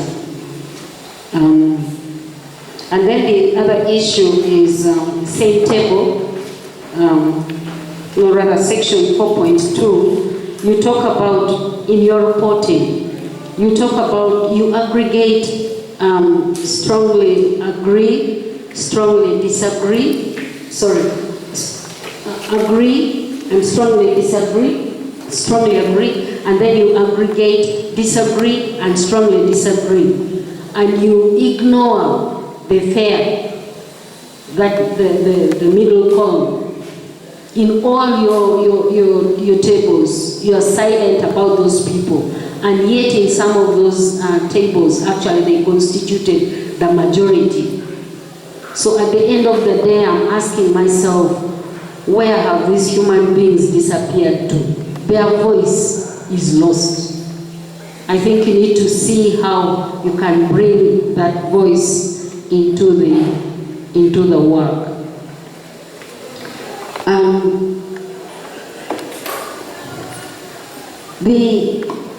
The last question is something that the opponent has already asked, but I don't expect you to answer, but perhaps for you to reflect on it seriously as you do your final work. What is new? What are you contributing into this body of knowledge? Because ultimately, we don't want to say we're looking at this work and she spent all these years, but really there is nothing new that has come out of this work. What is it? What are you contributing to this body of knowledge? I know the opponent has already asked that, and it will be good for you to reflect on that so that it's reflected in your final work. I think let me not take all the time and give other panelists opportunity. Thank you very much, Professor Abuti, for sharing with us your impressions about the work. And I will now again shift to another member of the panel, Professor Anthony Mugaga Mwaka. Thank you very much. I would also love to thank the opponent and a candidate for the work so far done. And then Professor Jessica. Mary, from your interaction with the opponent, your supervisors, and the entire exercise, how different is a PhD work from a master's work? I will the PhD work.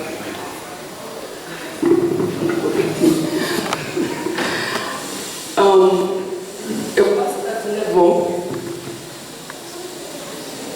your guide, I can say that a lot of work, the student does work, but a lot of work is done by the supervisor.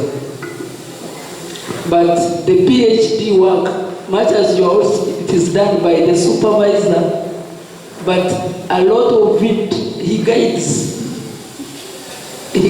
you, and it's sort of a to and fro, because he gives you like the key points, and then you go back deep and look at the work. You go to the field, you analyze, you do all those things, and then at the very end you say, please, is this okay? You keep consulting whether the methods you're using or whether you are analyzing. So there I would think the supervisor here, a lot of work really depends on the student. Thank you very much. Number 2 and the last one. If God was to turn the clock to about 3 years back for you to redo your work, what additional thing would you either have redone or would have added into your work?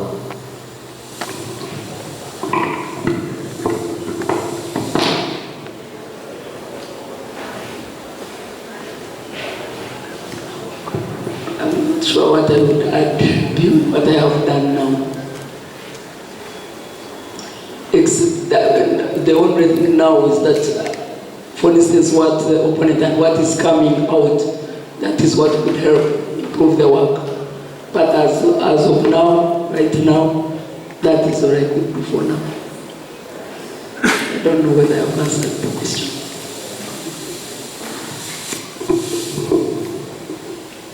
I thought you had areas for further research, but since I said it's the last issue,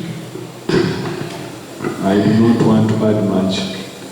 I get it. I have not understood the question in that manner. Right, thank you, Prof. Mugaga. Now I will request Dr. Chimoga to also raise any pertinent issues.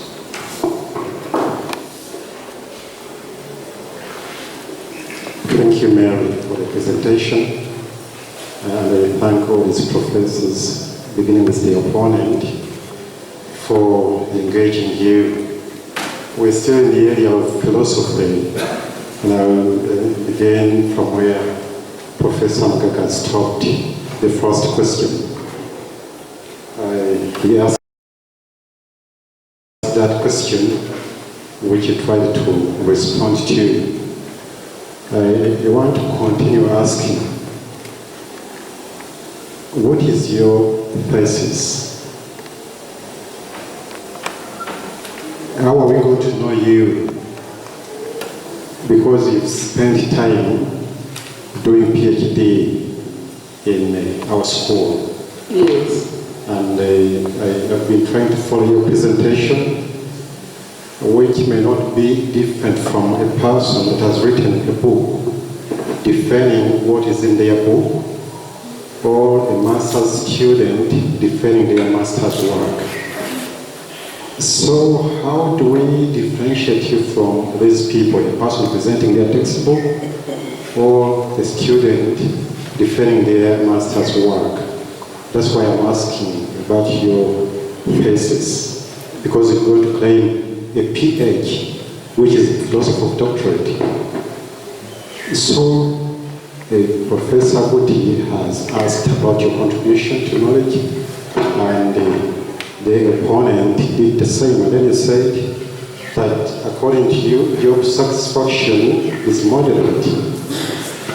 That is any conclusion that would be drawn by any textbook writer who has never done PhD. Could as well be drawn by a master's student.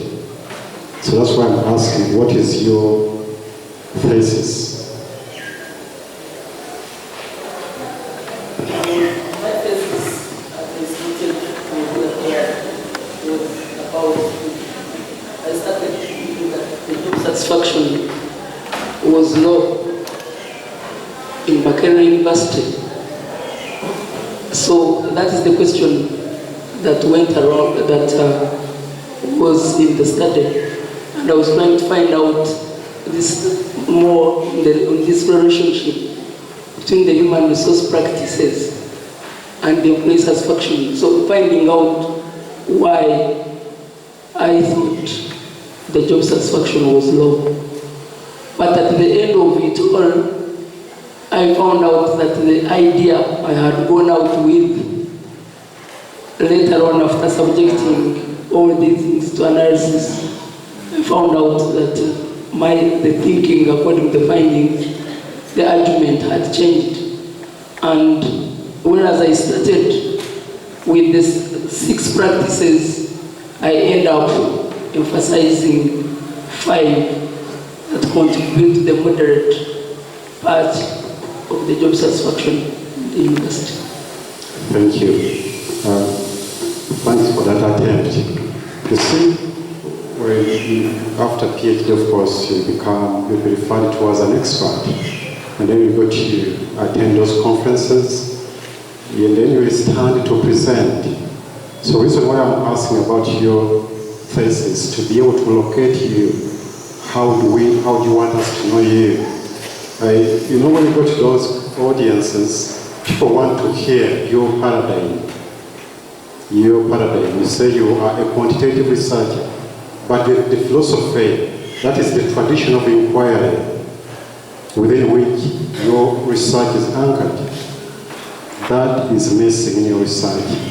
So that's why I may not be able to ask about your positionality, which requires you to articulate your ontological position, epistemological and paradigmatic positions, because the philosophy is lacking a lot.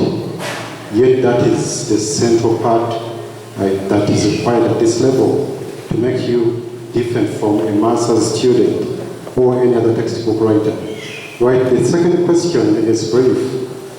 How did you come to take interest in this area that you've researched on? First of all, the problems come from the environment you interact with. Therefore, having worked in Makerere University, I was looking at these problems and I was reading a lot about them. Because I was seeing a lot of frequent strikes. Then when you read other people's work, you will find that some of these things were not happening. There is an outcry, for instance, about the way we are, the university performs, about the service delivery, the promotion, the HR practices themselves. People complain, promotions are late, we are not being recruited, staff improvement is for the few, and then it was important later on when I reflected on all these, and then when you read literature, you find that these problems resembled a situation where people have no job satisfaction. And the visitation reports themselves actually were talking about this, like the Makerere report of 2007 also talked about the kind of anarchy that was in the university. And reports have been on the university, people have researched on them, but they continue. And having witnessed all these, then I wondered how much the human resource practices, because what was a human resource practice really is an interaction of a human being in a work environment. So I took interest to investigate deeper and find out the contribution, the relationship and contribution of human resource practices to what was happening to Makerere University. Okay, thank you. The reason why I'm asking is because I'm aware that you've been the director, but that you've switched off is very important for me. You've been the director of human resources, and here you come to draw your conclusions, whereby you state that 5 or the 5th.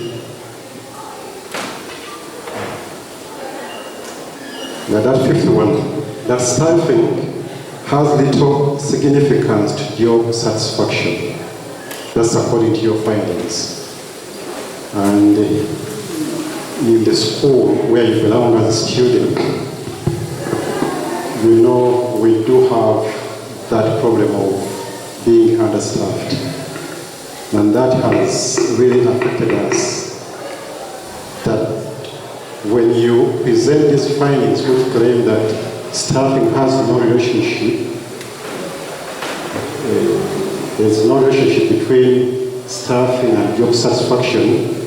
As a person going through this kind of experience, I feel that maybe there's something that is lacking in the instrument that you used that led to this kind of conclusion. Because obviously we know that if we are understaffed, then there's no way we can say that we are satisfied with the work we do. That's what I would think. Maybe to try and answer the first question, is that I'm speaking to the findings as I got them, irrespective of whether I was a lecturer person or not. Now I'm here as a researcher and I'm speaking to the findings, but I took the field. Then, just a second. Yes, please. I just wanted to draw your attention to the issues of the school in order to yes, I was help you understand where my problem is. Yes, just to give an example of that, don't worry that I've mentioned that you've been, no, that's not the background of the question. The issue is that is the situation we have in the school and we are understaffed. And so if your research claims that, that does not matter, we can still be satisfied, I find that to be a big problem.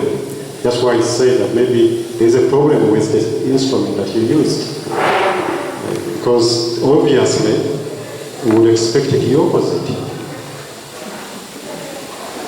Okay, maybe when the staffing was conceptualized as being composed of recruitment, then I think selection and induction orientation there. The recruitment is very important. Yes, and the recruitment I looked at, I didn't look at the vacant positions, but I looked at the way people come into the organization. That's what the questionnaire was looking for. It was not looking, because in the bigger part, when you talk about staffing, you look at, even if you're not on this study, at least the way it is explained in literature, the staffing will even go before a person joins the organization, because that will be about workforce planning. Then you will come in and then you settle people, you recruit, then you interview them and you settle them into the workplace. And that now will be about the vacancies. Then from there now, you will work on their development and reward them, because staffing itself is very pregnant with a lot of meanings. But for this particular study, it looked at the way people come in, then the way they are helped in the organization. Thank you, Chair. I made a general comment that some of these questions you should have obtained answers from secondary documents. So you could do an analysis of the secondary documents, for example, from the staffing, and present it to work with your statistics.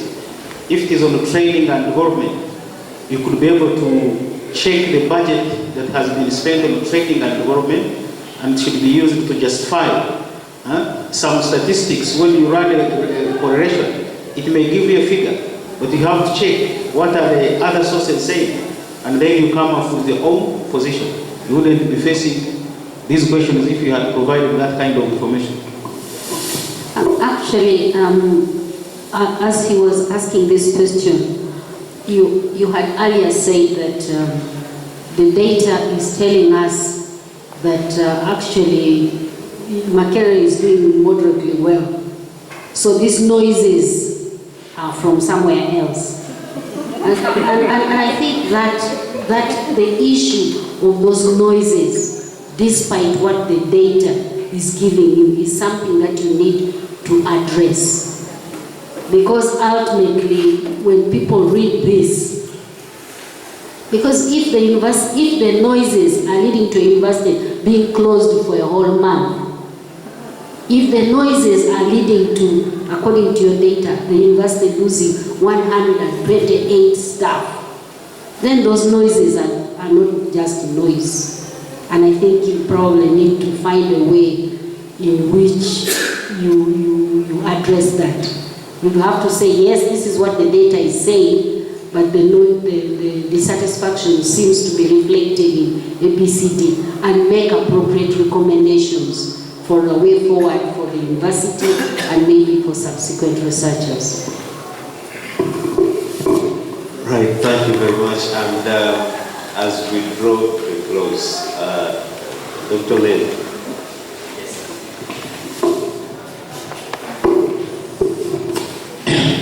Thank you, Chair. Let me start by thanking the opponent for a good job done, and also appreciate my colleagues on the panel. Mary, I congratulate you for your presentation. I have a few issues I want to raise. One, which are the common models of deriving specific objectives that you know? And which of those models did you use to come up with your, I think, 4 objectives?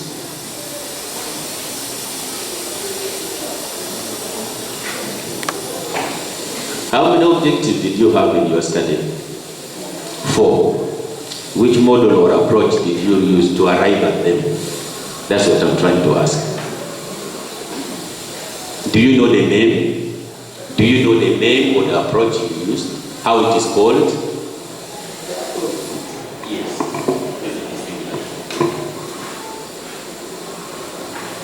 Do you know the models or the approaches we use in research to arrive at research objectives? You use them? Quantitative.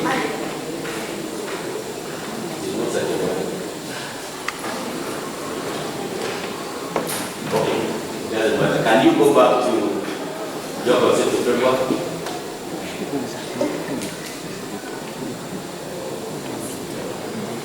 Your concept framework? The diagram.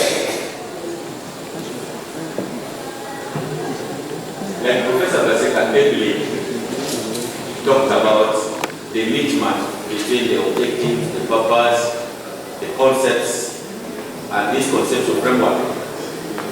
I still want to put before you. Do you see job satisfaction in your study? You see it? Do you see staffing? Do you see performance appraisal?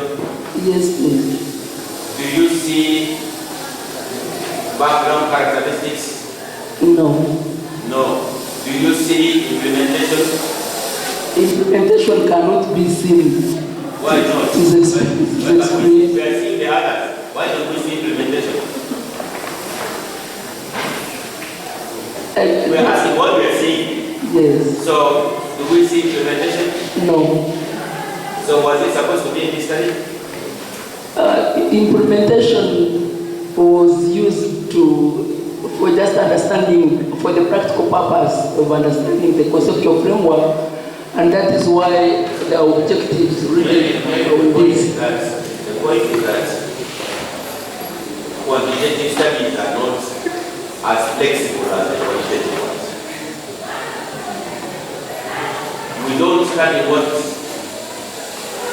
we have not decided to study. And if we decided to study something, we have to indicate how we are studying it. So, personally, I have a feeling that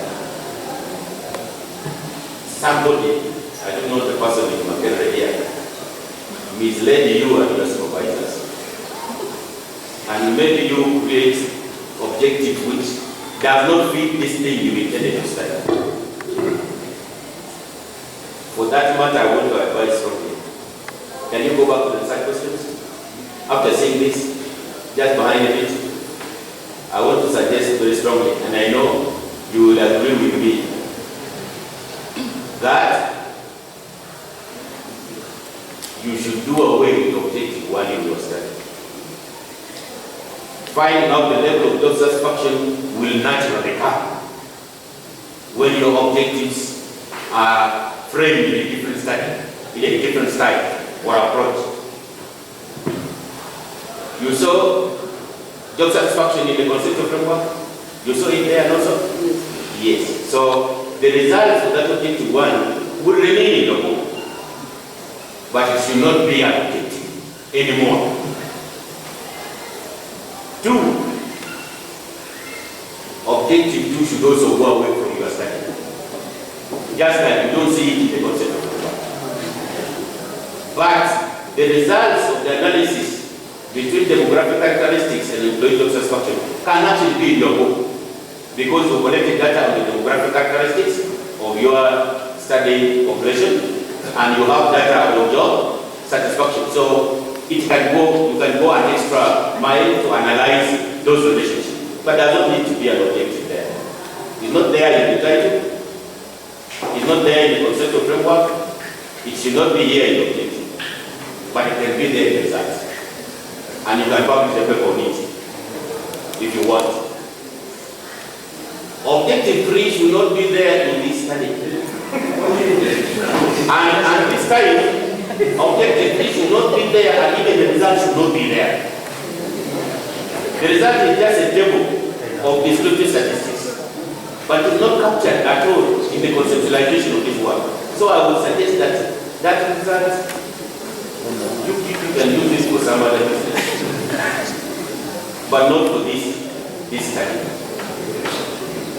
And objective 4 should now be unpacked to be the objectives of this study. Can you go to your hypothesis, the last stage of hypothesis? Go ahead. Just continue up to hypothesis. That this is the result for level of job satisfaction, which I talked about as objective 1, which must be there, even when it is not in the objective, not so. Because it is there. Can you continue? Continue.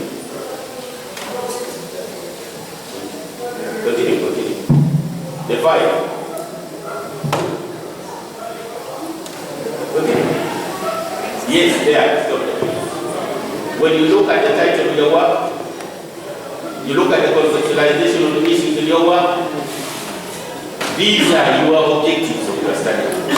These 5. Okay, 6. Not 5. There are 6. The first objective of your study was to establish the relationship between staffing and job satisfaction. The second one was between performance appraisal and job satisfaction. And the third one, those are the specific objectives. And we call this model the many-to-one model of deriving specific objectives. The results of the level of job satisfaction will still be there, because it's one of the variables as we do this. So my strong suggestion to you is to restructure the work and make sure that you have 6 specific objectives. Do away with the implementation, don't even put it in the book. but the results of the others will all remain in the book. That is what the proposal. 2. Can you go back to the first slide? Slide number 2. Oh, can you go back to the conceptualization of this structure? I just want to advise. Professor Besika pointed out very clearly to you the mismatch between job satisfaction and the element you use for describing the problem. Can you go back? Go back. Yes. Go to job satisfaction. Okay, there. First base. Go back one step. First base. This is the conceptualization of job satisfaction by these two authors. Okay? It's like looking for the meaning of job satisfaction from one person. Now, go to the next where you identify the problem of job satisfaction. If you look at it, the issue of attrition, employees leaving. Can you go back again? Do you see the issue of being stable in employment? Yes. Are you seeing it? But there are other scholars who have defined job satisfaction in terms of commitment. Employee commitment is an indicator of job satisfaction. It may not be directly captured here. So what does it mean? What does a scholar do when you are conceptualizing a term, a word, okay? A concept that you're using? You don't necessarily need to stick to one conceptualization. You need to borrow the meaning of a concept from different scholars. Where, can you go one slide again? So you need to look for scholars where commitment is an indicator of job satisfaction. Where low organizational citizenship is an indicator of job satisfaction. Where service delivery is an indicator. Otherwise, these things will not be showing job satisfaction for you. Is that okay? So when you are conceptualizing, you don't necessarily need to stick to the definition of a concept from one scholar, one source. That is it for the beginning. That is well taken. Thank you. Can I ask something last? You said you use simple random sampling. Maria, how do you do it exactly in practice? Do you know simple random sampling? Not here now, we are in chapter 3. Do you know simple random sampling? Do you remember it?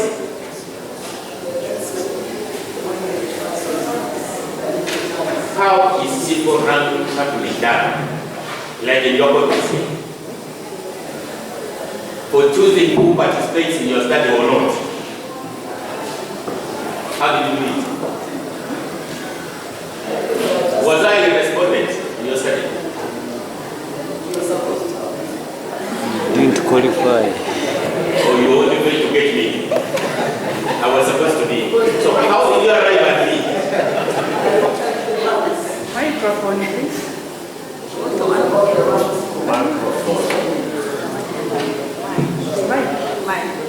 Oh, people want the mic.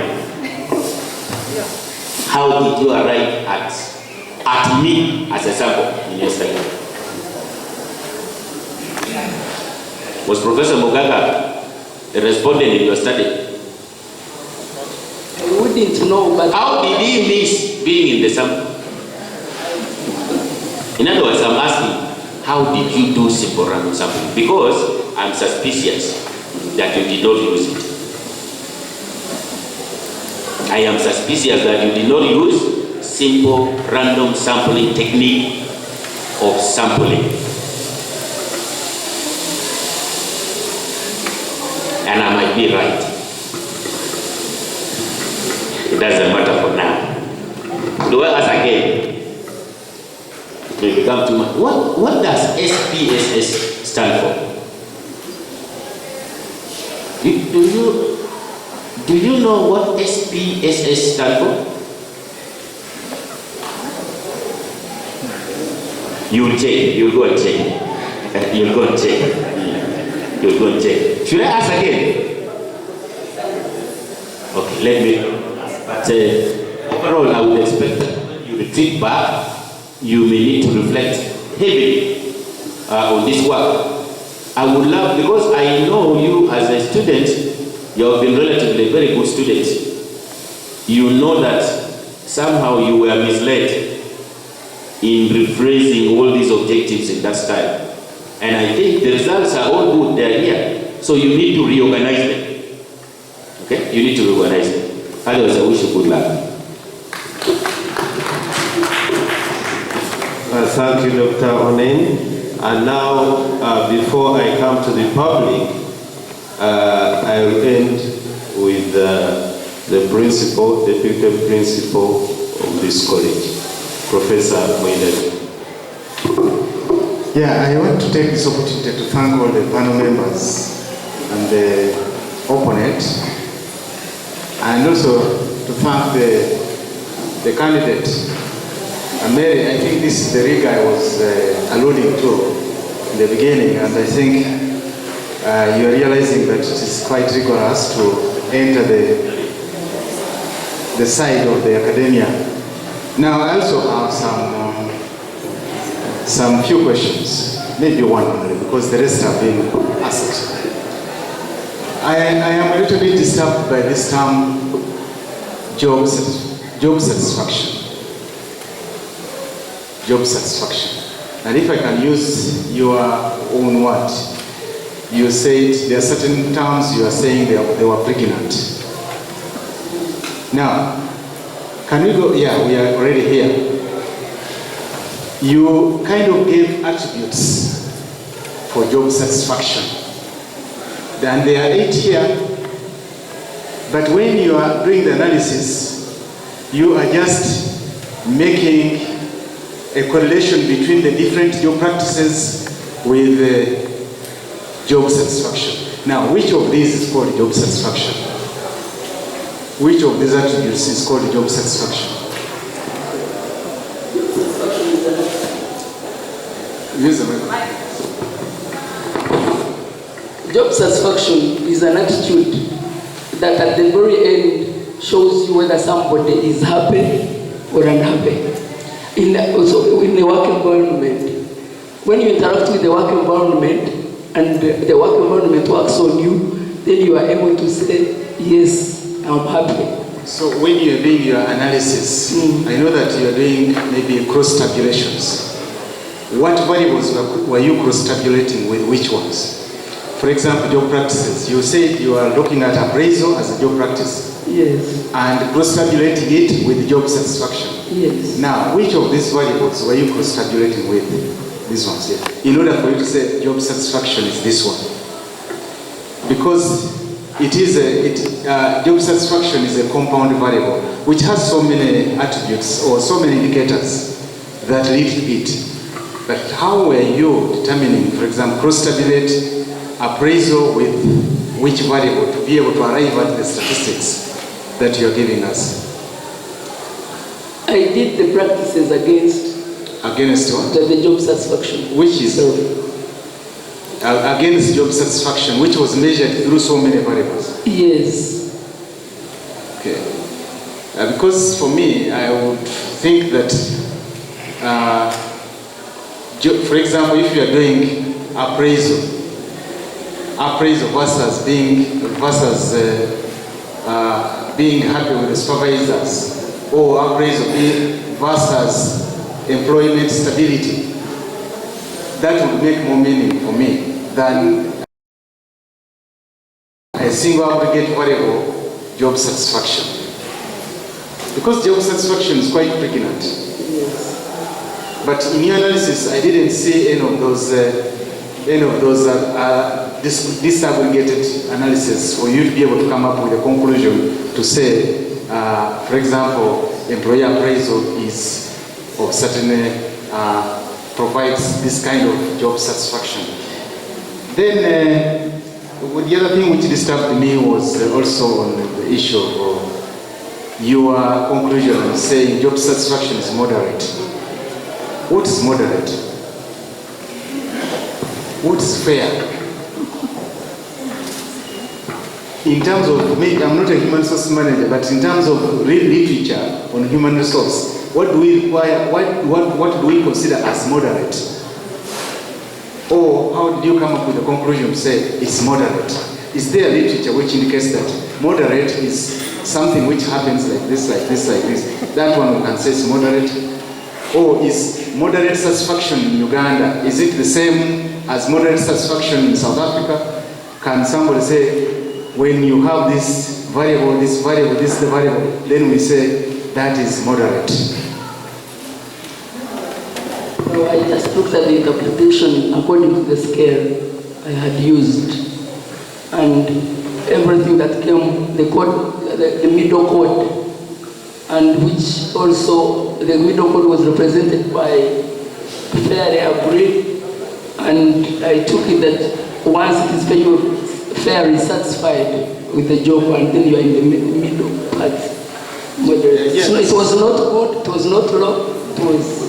Yeah, this is what Professor Onen was saying, that in quantitative research, we don't just take words for them.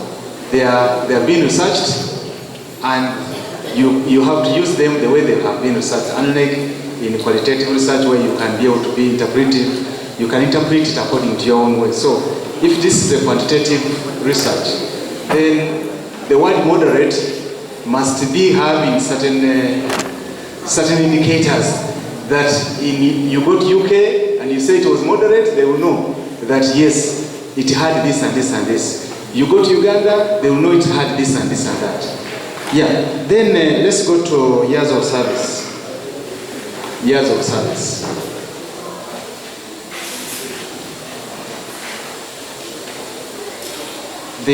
Under years of service, there was a table where you were presenting some, yes, years of service. Statistically speaking, what were the ranges that you're considering? Because you have a range of 1 to 9, and the range of 1 to 9 is quite different statistically from a range of 10 to 15. And, okay, above 15 you can say, but why did you choose a range of 1 to 9, not 1 to 5 and 6 to 10? Why didn't you choose equal ranges? Why did you choose ranges which were not the same? Statistically speaking, you have to explain that.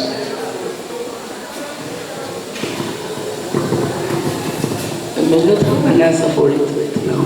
Sorry? I may not have an answer for that right now. Maybe in human resource management, is there any significance of the ranges of being at work between 1 and 9 that's quite different from, say, or is there some peculiar attributes of workers that have been at work between 1 and 9, or are not between 1 and 5, are not between 6 and 10? I just looked really at the period, at the length of service, and I thought now from 10 to 15, the first one I took, maybe I'll follow your advice. Okay, thank you very much. Now I want to find out, this is very useful work. Have you shared this work with the international community? Yes, it is true. In terms of publication, this is what I'm asking. Yes, one publication has been accepted, and the other one I just submitted in Dawi, and it is not yet back. So I'm waiting. I believe it will be published.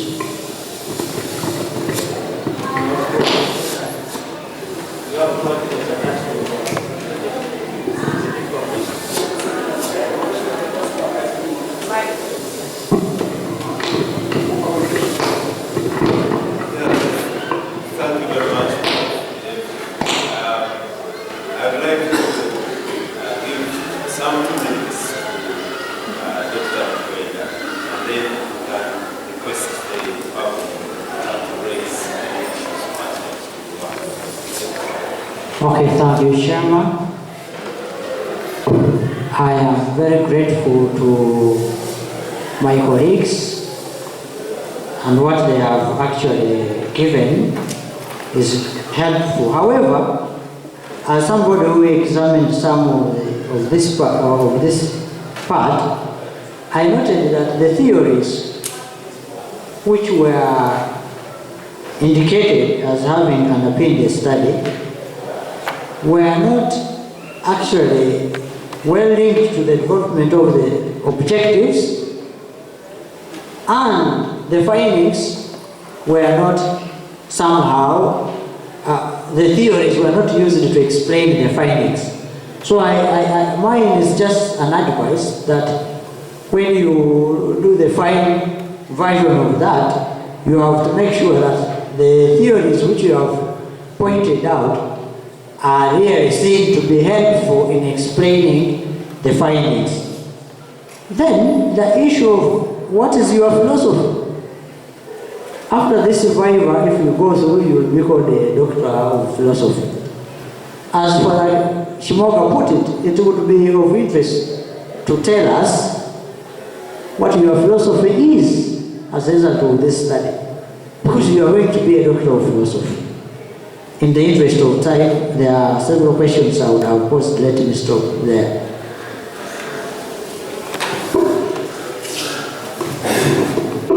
So, thank you very much, distinguished members of the panel. I think we have taken very keen interest in these questions, and Dr. Mkwenda, who came in last, then raises also the issue of theory and how it connects to the objectives and, of course, the findings. Ladies and gentlemen, we would like to give you an opportunity to also ask any issue that you may find pertinent, as our practice is always. I will have Benon, then we are going to limit it to about 3. Okay, so somebody says just a question, a very straight one, and then we move. So we will start from this side. Benon, Dr. Skoyo, and our colleague.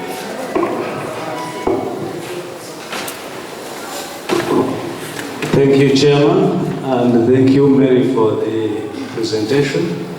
I will start by thanking you for me understanding why we have not been getting our views heard, because you always, maybe as our resource manager, presented that we are moderate and we are absent, only making noises.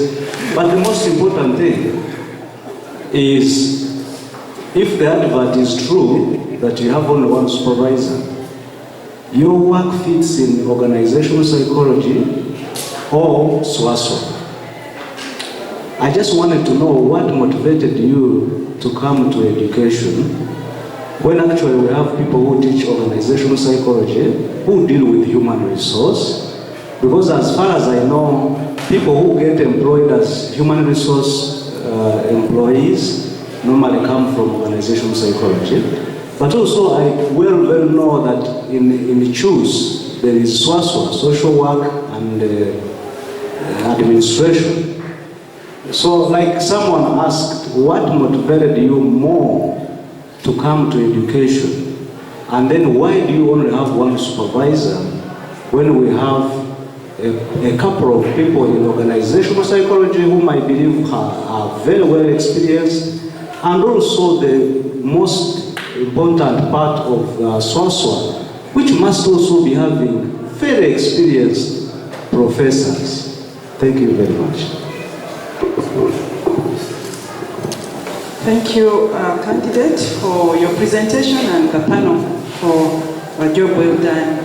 My question is about your finding that there is moderate job satisfaction, and you said you looked at some 6 or so aspects of job satisfaction, and you found that there was no significant relationship. So what are some of the other factors that would explain the noises and this moderate job satisfaction that you did not specifically look at, but what the literature and the theories that you drew on tell us, if it cannot be explained by these wholly? what are the other explanatory factors for the fact that we have just moderate satisfaction. And just a quick comment on your theories. It would be good for us to know who are the proponents of those theories. You just mentioned the psychological, we don't know who proposed those theories and which years.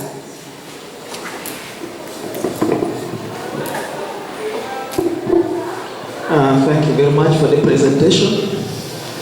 I believe the decisions on hypothesis form a big part of your finding. This is just a comment. But I noticed that those decisions merely establish facts. And facts are not dissertations for PhD. A PhD is about criticizing what the facts are. So you need to move a bit deeper into that. Now, when, this is the question, when Professor Muyinda asked you about job satisfaction, what you are measuring, you say you are measuring the attributes. And your research is quantitative. I want to find out, how do you quantify attributes? And then becomes measures of satisfaction. I think attributes are, rather than quantities, they are values. And values, in order to measure them, you qualify them than quantify them. It's not that you have two different values, therefore you are satisfied. You are appraised, you are busy, therefore you are satisfied. But what are the qualities in those attributes? Thank you so much for sharing with us your findings. I would like to ask about, you used around 3 theories for your study, but it's not clear whether they were blind spots for the theories. So to what extent were they useful? And when you articulate that, I think it would also help you to create new knowledge as far as the theories of job satisfaction are concerned. Also, there is greatly lack of triangulation. That is document, and I think this study was really best suitable for both mixed methods, qualitative and quantitative. So I think there is a very big challenge as far as methods are concerned. And with PhD, when the methods are not appropriate, you also fail to create new knowledge. And therefore, really new knowledge as far as this, I wouldn't, probably I'm not right because I didn't read the whole dissertation, but there's really no new knowledge so far what I have listened to. So probably we need to strengthen our methods. Dr. Hussein Skinsamba from the College of Natural Science. Look at your registration number. It starts with 2007, meaning you registered in 2007. A record time of 10 years until today. And in research, we all know that problems change directions depending on time. The problems of the 10 years ago will not be the problems of today. So my question would be, how do you think the time you've spent on your candidature, how do you think the time has or could affect your findings, away of the fact that the research we are doing is not only for the university benefit, but for the entire community, world in general? Presentation. Much of the human resource practices that you've told us relates to different aspects. That is, for example, knowledge and attitude. But you kept on referring to attitude only. So my question is why? Then the second issue is the dependent variable, which you told us is having 8 elements, which you later on expanded to either 15 items. And the question is, why didn't you, for example, employ a principal component analysis to give you only 3 items, 3 constructs that then you can use to create the relationship between these independent variables and the dependent variables? Then the other question is that much of the independent variable constructs you had about 6, and the dependent had about 15. Don't you think that could have affected your results in terms of analysis? Then you told us that there is no difference in terms of gender, sex, and working experience. And I thought if you had used a multivariate analysis, you would have been able to get or to generate some of these differences, because what you are saying practically is not possible. And the last one is that, you had about 6 items that you are looking at, which included communication and other. The question is, why didn't you, for example, use a multiple regression to tell us the most significant factor that we can then say could be depended on to the human resource practice in Makerere? Thank you. Mary is going to give her response to these questions, but I'll give the administrative response to Benoni's question. So Mary. I may not have all the answers for the questions, but I will consider them as a way of improving the work. But grounding the research in education here, this falls under education management, and they also teach human resource here. So they taught PhD, and the time I registered, I wanted this program. And because human resource management is part of management, I did it here. And indeed, a student is given supervisors, and I was given supervisors.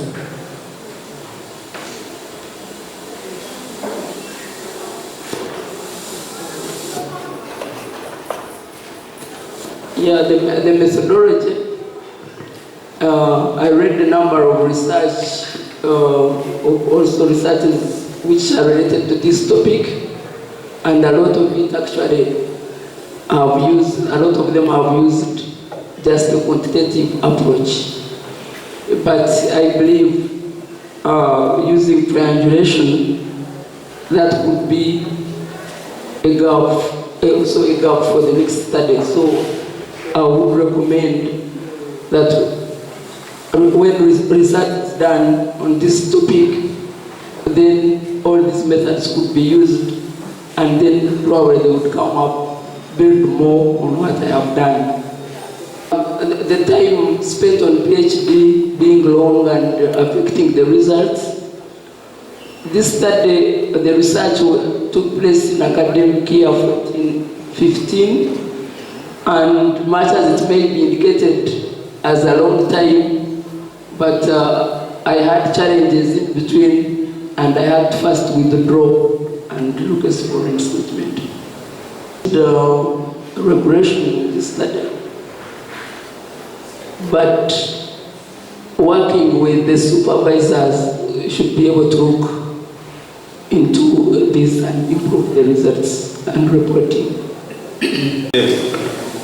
Would you like to, if you may, or if you wish, Dr. Leaskoyo raises this, that what are the other factors, possibly the literature talks about, that may affect job satisfaction? Human resource practices are not exhaustive. Out of all the practices that are done in the organization, I utilized 6. Like many people, utilize 1. Because you can even think in terms, for instance, of grievance handling, you can think of planning, you can think of welfare. So there are many more practices, and probably 4 of them were considered, because some researchers considered 10. There is a researcher, I think he's Derane, he considered 11 human resource practices. And the recommendation is that also all these other practices maybe can be looked into to see the magnitude of all the HR practices and what they contribute on job satisfaction. Because most of them, for me, I'm looking at human resource practices, but indeed there are not, all of them, they are not complete, and there are other factors which are not part of this research. The opponent wanted to make one quick clarification, then we can close this. There was a question, I think, on why the candidate is not in psychology, which houses human resource. There are disciplines which have been maturing and becoming independent over time. And there are those which cut across. For example, if I'm teaching policy, public policy in public administration, when you go to education, you'll find they are teaching it as education policy. When you go to economics, they will be teaching it as economic policy. When you go to agriculture, they may be teaching it as agricultural policy. When you go to public health, they will be calling it maybe health policy planning and something. Now, human resource is a field that is claimed by so many. In public administration, for example, I know it is one of the original 5 fields of specialization in public administration. But then it was called personnel. If you go to School of Business, I'm sure you will find there are so many students who are doing research on human resource.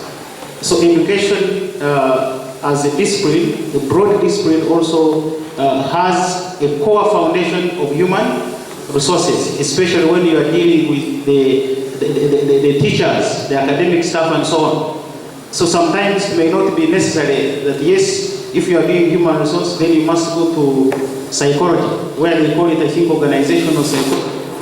That term they use. There are some disciplines which cut across. In evaluation, those who curriculum, they will be teaching it as a curriculum evaluation. But in public administration, we have monitoring and evaluation, which borrows from that. We've come to a close of this, but let me respond to the issue of the supervisor for purposes of clarification.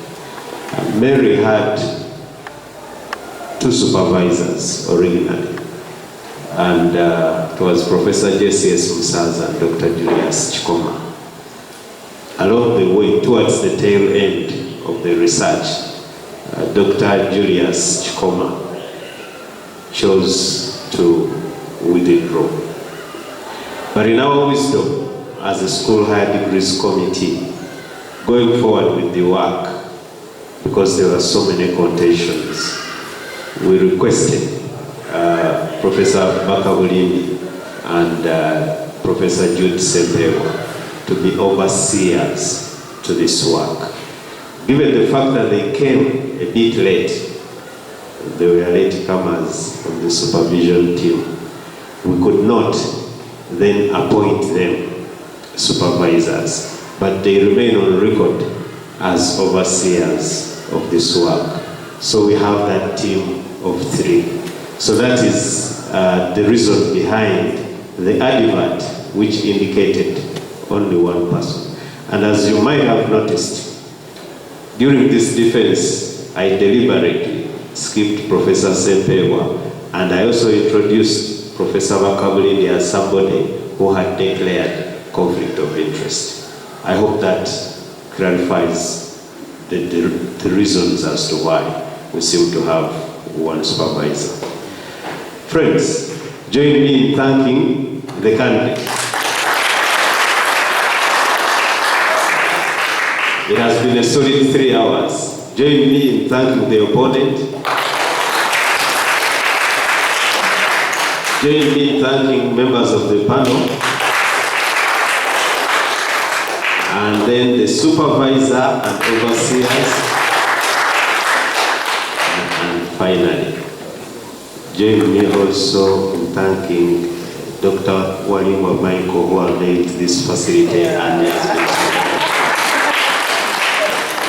he's always pragmatic. And also thank the public for coming. We are now at the phase of making a decision. And as we make the decision about the candidate's performance and whether she earns the doctorate, these decisions are always made in camera. So join me also in thanking the Secretariat, the registrar is here. So as we make these decisions, we would like to request the candidate and members of the public to allow us leave, but the principal has one quick announcement. Thank you so much. I'm Ronald Bisaso, by the way. Yeah, join me in thanking the Dean because we have not thanked him. But I just have 2 announcements. At 1 o'clock, we have a lunchtime seminar series of the college, which is taking place in the School of Distance and Lifelong Learning. It is our culture in the college that we have Tuesday lunchtime seminar series. And the professor who was announced here for the UNESCO chair is having a very interesting presentation. So you can from here move and go to the lunchtime seminar series.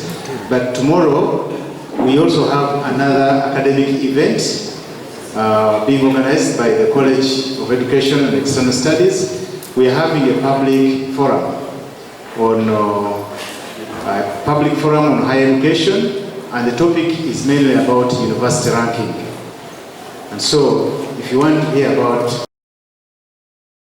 what university rankings and how they influence our standing and so on, please join us tomorrow in the main building, main hall, starting at 8 o'clock. It will be a half-day event, and we shall be having prominent scholars from all over the world trying to debate issues to do with academic ranking.